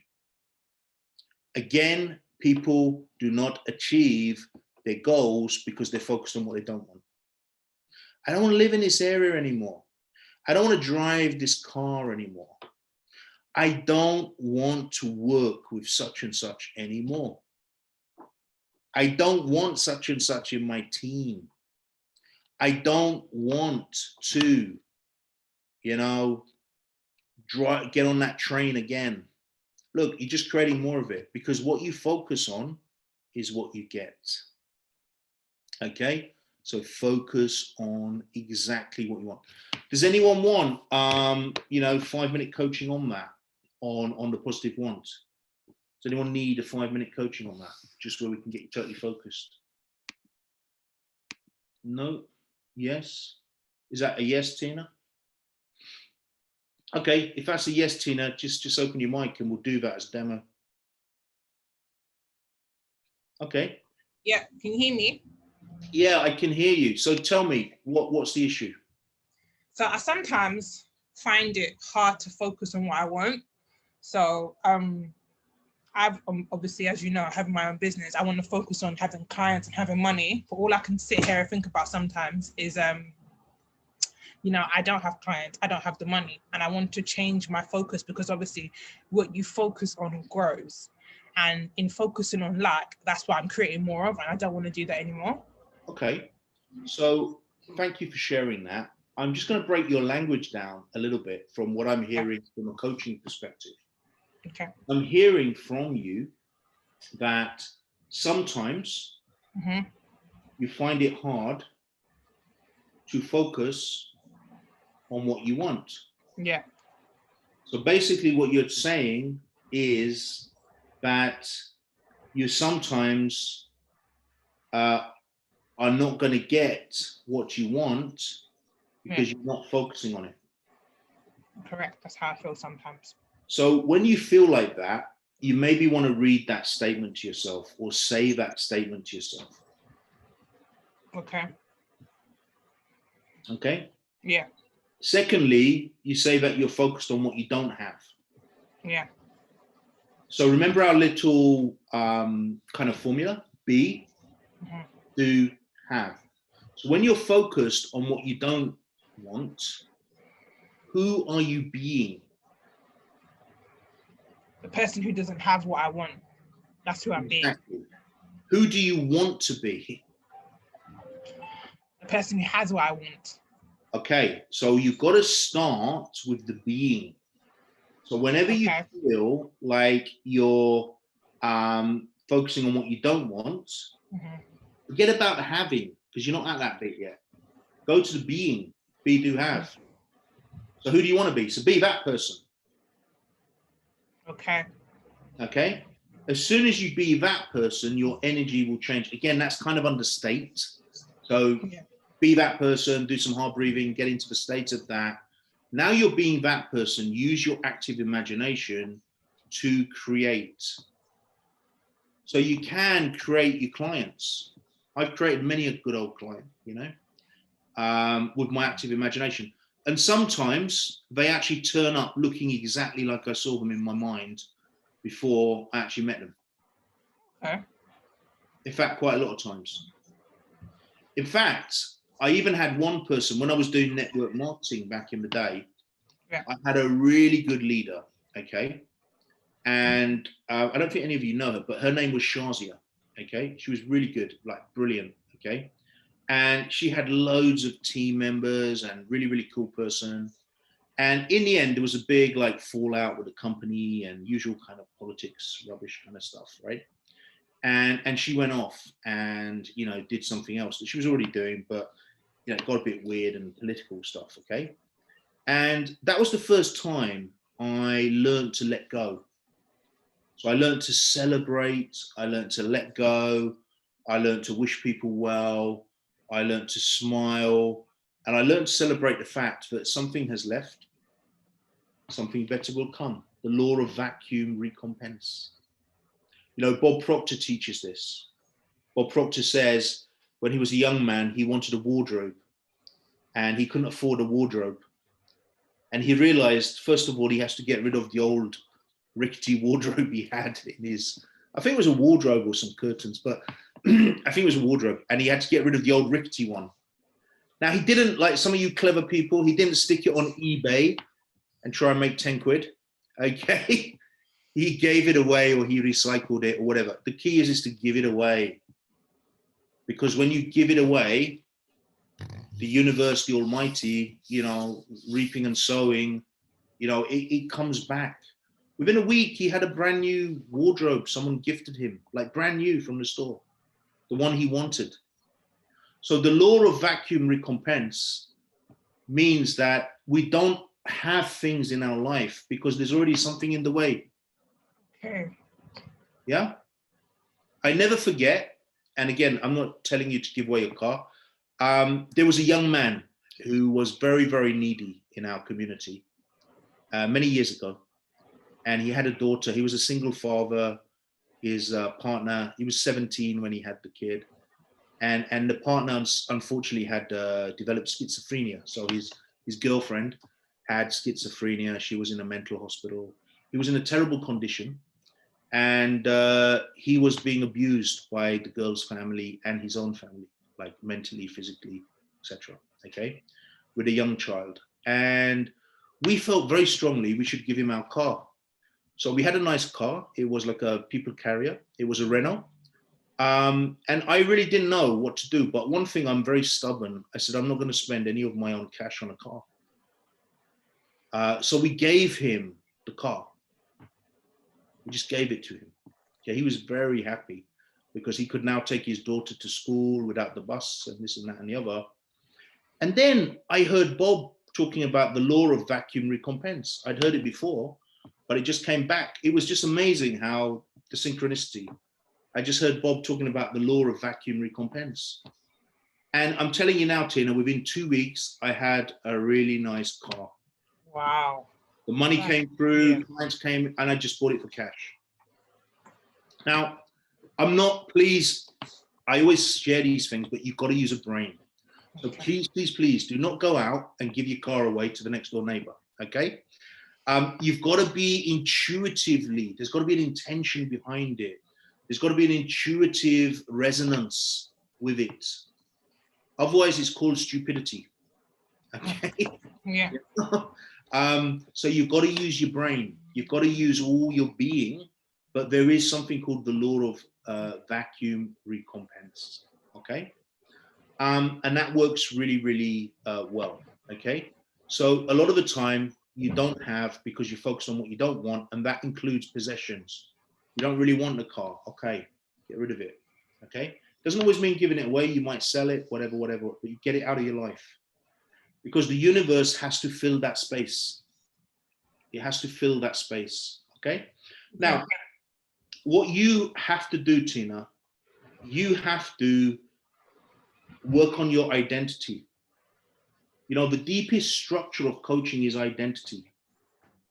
So when I was a 2-bit salesman with a broken mobile phone, holes in my shoes, you know, a suit, and I mean, Rita will laugh at this. When I started out, the suits I had them tailored in India, and it wasn't the right look for the city of London, believe you me, right? Those Indian suits in them days, the stitching, Teresa's laughing, she knows what I'm on about, right? The stitching was just off. And all the guys in the sales room, they had these £1,000 suits. Sorry, Sayali, do forgive us, you know? You know, and I had my Indian stitched suits on, and it was a very different look. It was a very, very different look, okay?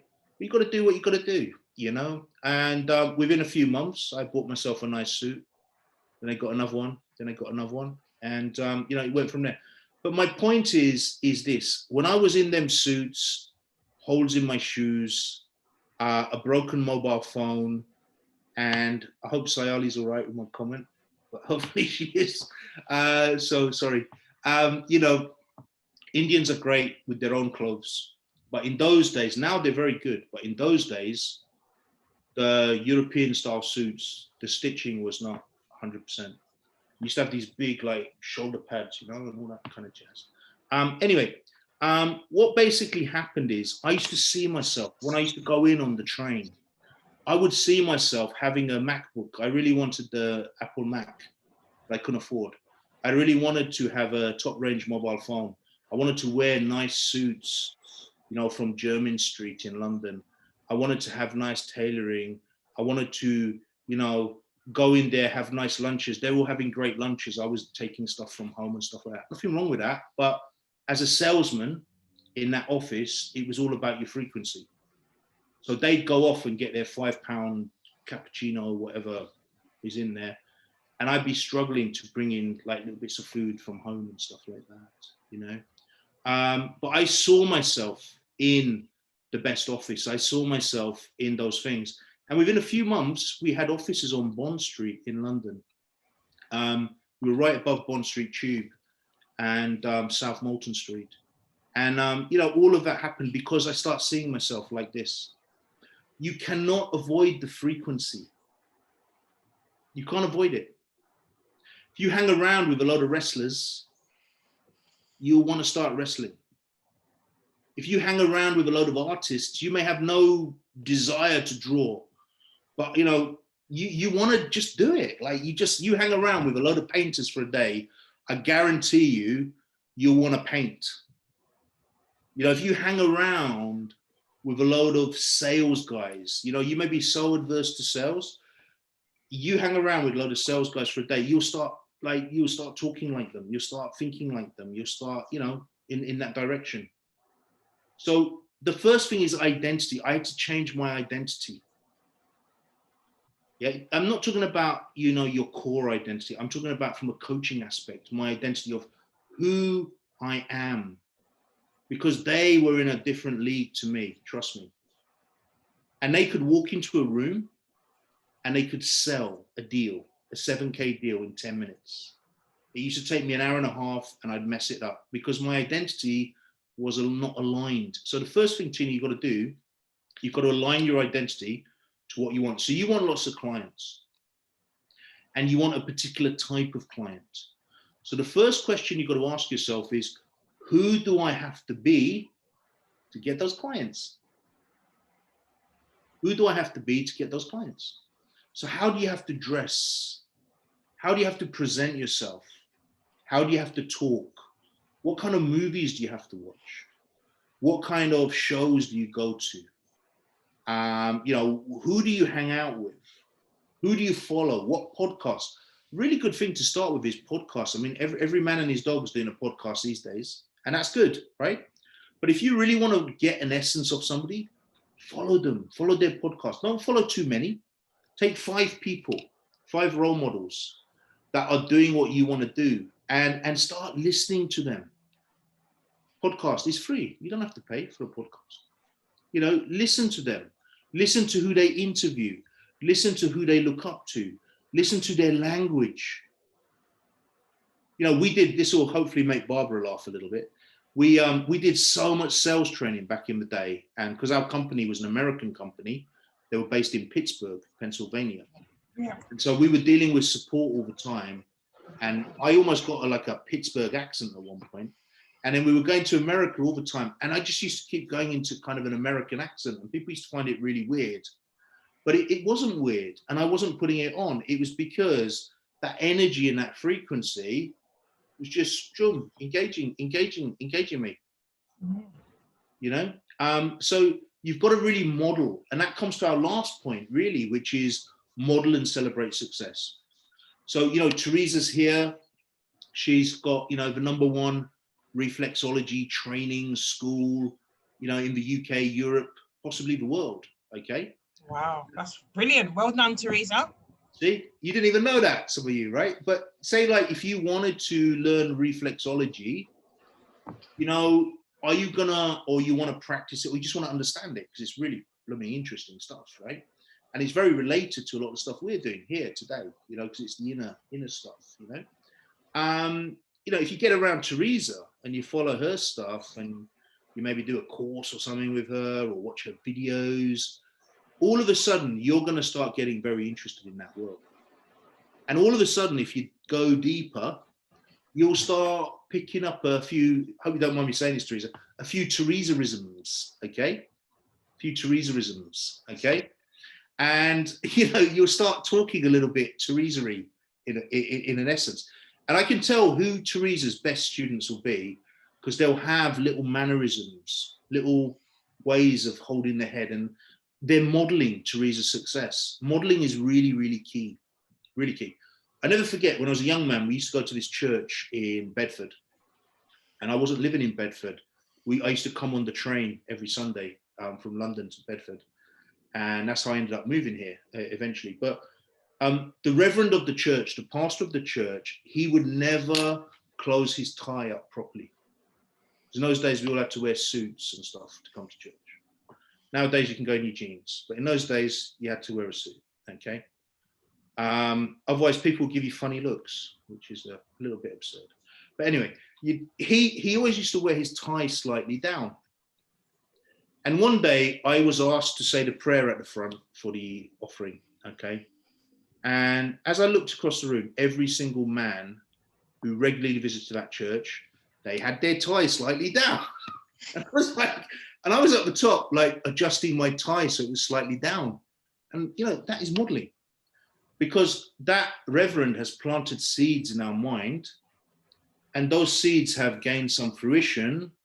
And then we've modeled his success. He was a great, great preacher. I will tell you, that guy, you'd never get bored in his services. Oh my gosh.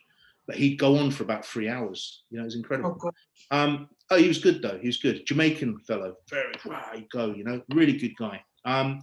But we all found that he would wear his tie down, and we all started doing the same thing. And it was absolutely amazing. So what you've got to do, Tina, is you've got to work on the identity side of how to be first, so that you can do, so that you can have. Very important. Is that helpful?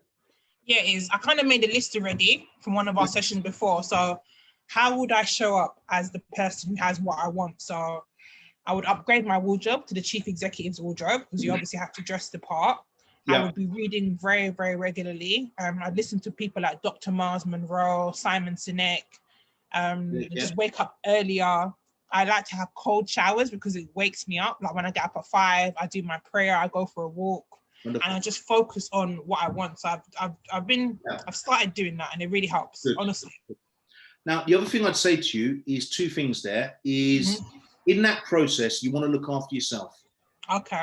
So what you don't want to do is spend all your savings like on your wardrobe and buying loads of stuff to get the job done. Okay.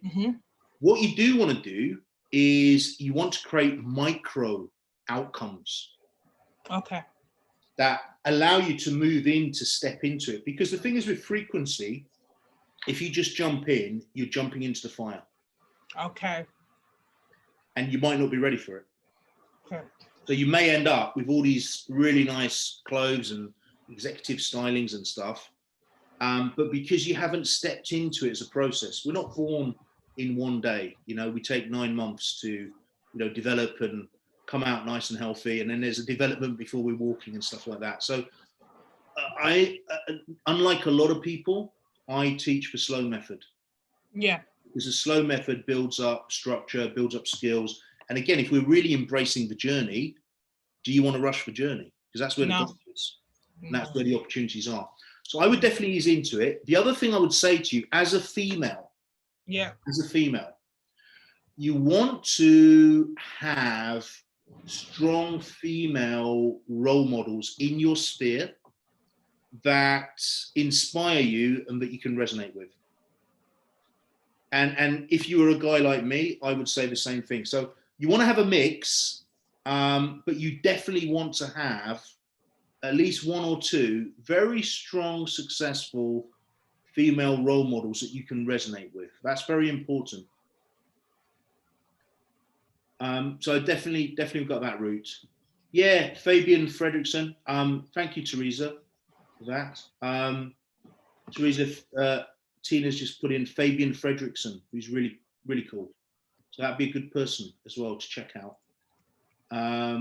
So yeah, that's what you want to do. And you'll find your energy, your drive, your outlook will start to rise towards that frequency as you develop your skills, because again, the action is there. Mhm. And you'll find people will start to gravitate towards you as you put the structure into place. Cool, good stuff. I'm going to jump back in the slides because I don't want to finish late. Thanks for that, Matt. No, my pleasure. Okay, so we've done that one. Massive action. I mean, we're not going to spend a lot of time on this, but massive action for me is the bit that most people avoid. You know, it is the bit that actually proves the rest of it.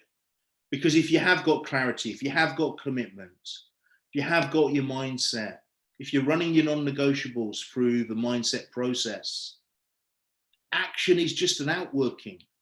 You don't need much motivation when you're going through all of that. Massive action is actually proof of your belief in the 7 principles, and it's an outworking.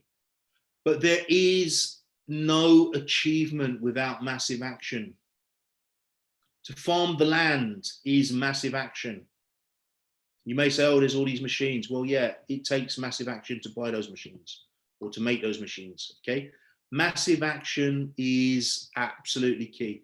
If anybody teaches you, you can achieve without taking action, without doing the work, please run a mile, because it's not true.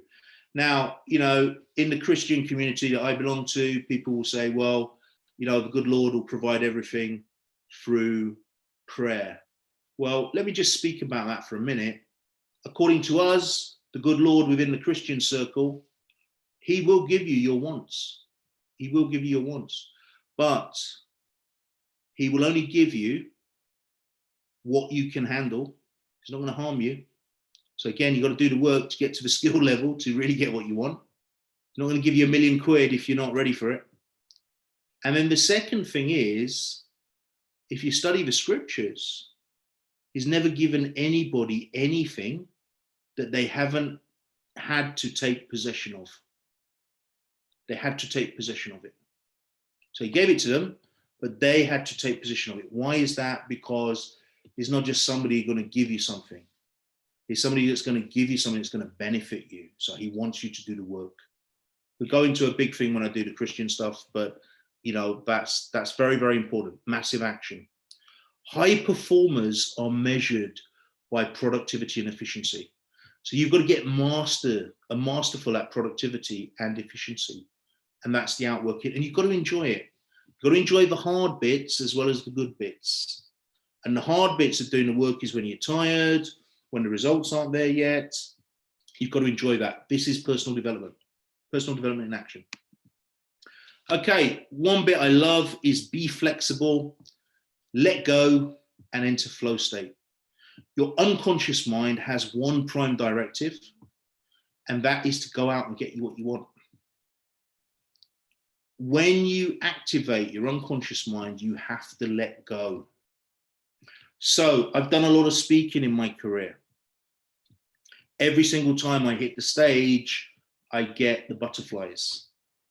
However, 24 hours before, when I'm going through my presentation, I'm on top of the world because I've got it nailed. And then 5 minutes before, 10 minutes before, half an hour before I hit the stage, I get the butterflies. What I do is I just let go because it's in my unconscious. And if I utilize my unconscious instead of my conscious, once I've packed the info in there, I'm going to enter flow state.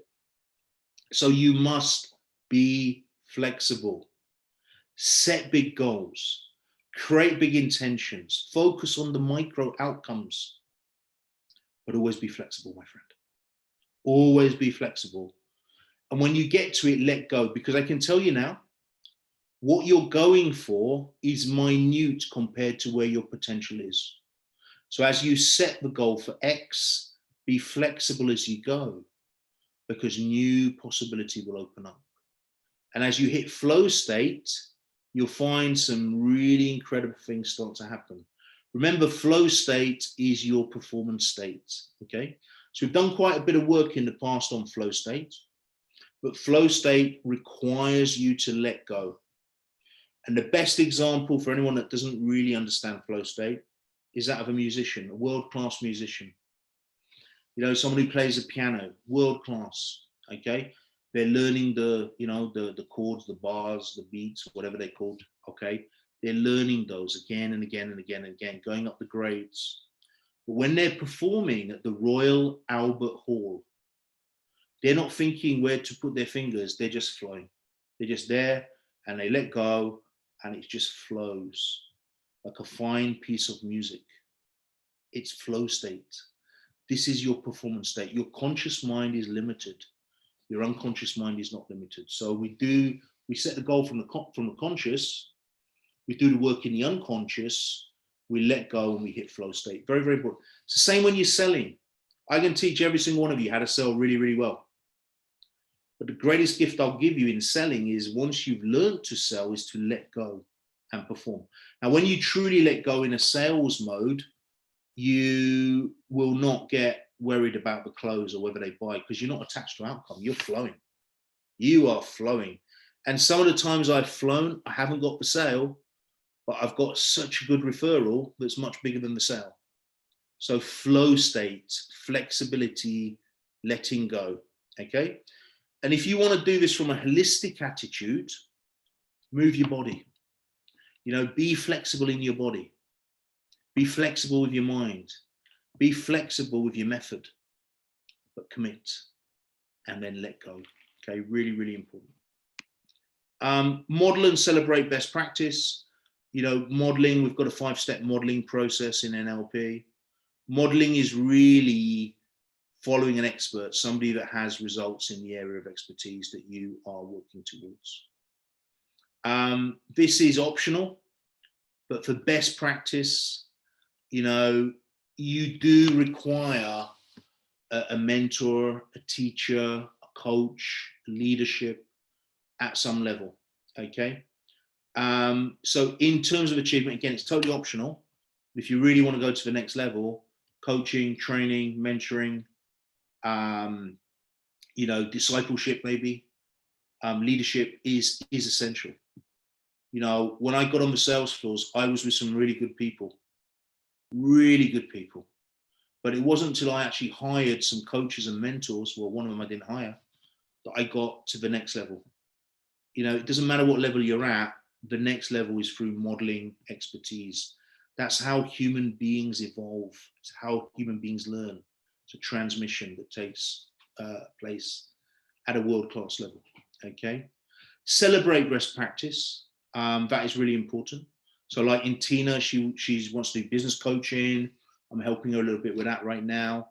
And, you know, you've really got to model best practice. You know, who are the people that are doing it really well in a way that you want to do with the market that you've got? What's the best practices that are out there? You've got to understand that. And remember, input, focus creates the output. So the more specific you are in creating your outcomes, both micro outcomes, major outcomes, the more specific you are, the more input you put in through this practice, more focus you create, that creates the output. And again, that's letting go. But you are constantly modeling anyway.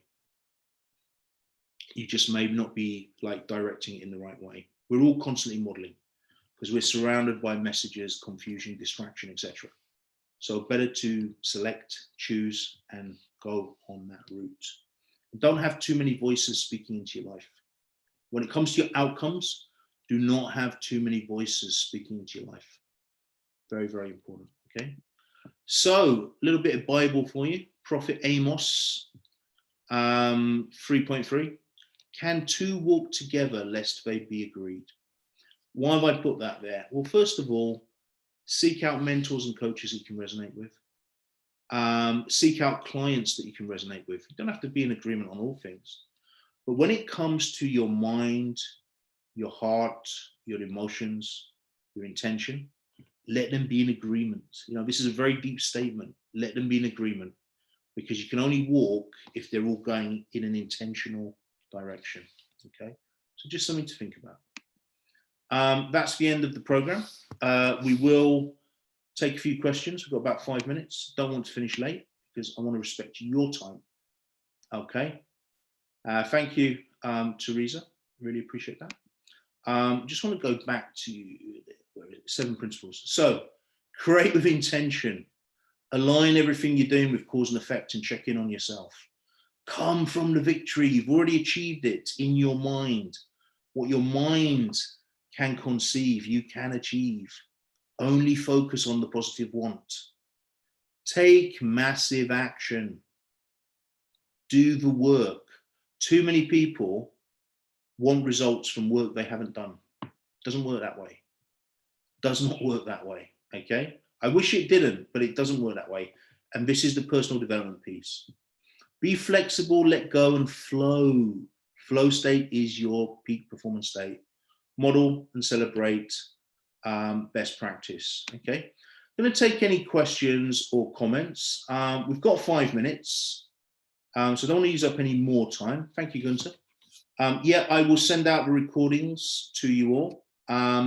We're having a session on the 18th, which I think is 10 till 1. It might be 10 till 12:30, but I'll send you details of that. It's in the morning. We had a lot of feedback that a lot of the people could not get on the evening ones. You know, Sayali's in India, it's really late there, 8 p.m. Other people are more set up for the daytime. Most of us are entrepreneurs. So there's a few you haven't seen today that are working, and we're going to send them the recordings. But we had feedback that the daytime was better. So that's why we moved this session. The 18th is our last session together as a group on the achievement coaching side. Okay, so I do look forward to that. What are we doing on the 18th? Well, we will be deconstructing everything. We will be hot seating. It won't be so much content. It will be more coaching, hot seating, etc., etc. Yeah, we can have a little Zoom party, Tina, if you want, on the 18th. No problem. That is good. Myself, Sonia, and Ritu are going to be also every fortnight going to be doing something which you're all welcome to join us on, totally free of charge. And it's not going to be content, but more conversation. We're still working it out, aren't we, Ritu? So we will get back to you on that, but that will be something to support you through the year as well. More of a podcast interview style sort of thing. Not necessarily related to the work we're doing here, but we're going to be talking a lot about coaching and so forth. So you're all very welcome to that. And you also all can have a 90-minute coaching session with myself, which you can start to book from now onwards. I do want to get those done in January, Feb, so not after Feb. So do feel free to book those. Make sure you've done a bit of work on your non-negotiables, and then we'll go through the whole program. So any questions, last 2-3 minutes, any questions at all, any comments, anything you want more clarity on, do let me know. You can just open your mic and we can go through that now.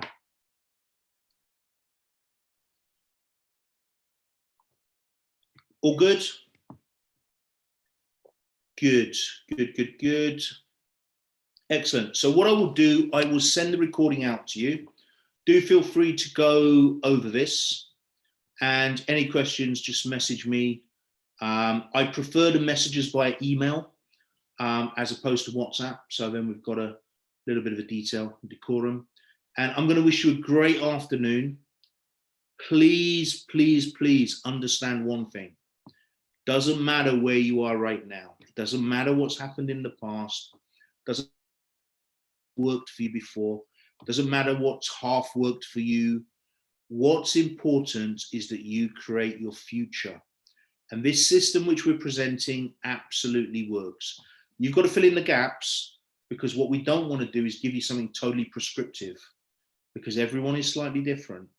Everyone resonates and expresses differently. And so what we do want to do is give you something that you can make your own and utilize it in your life. My name is Matt W. Nerona.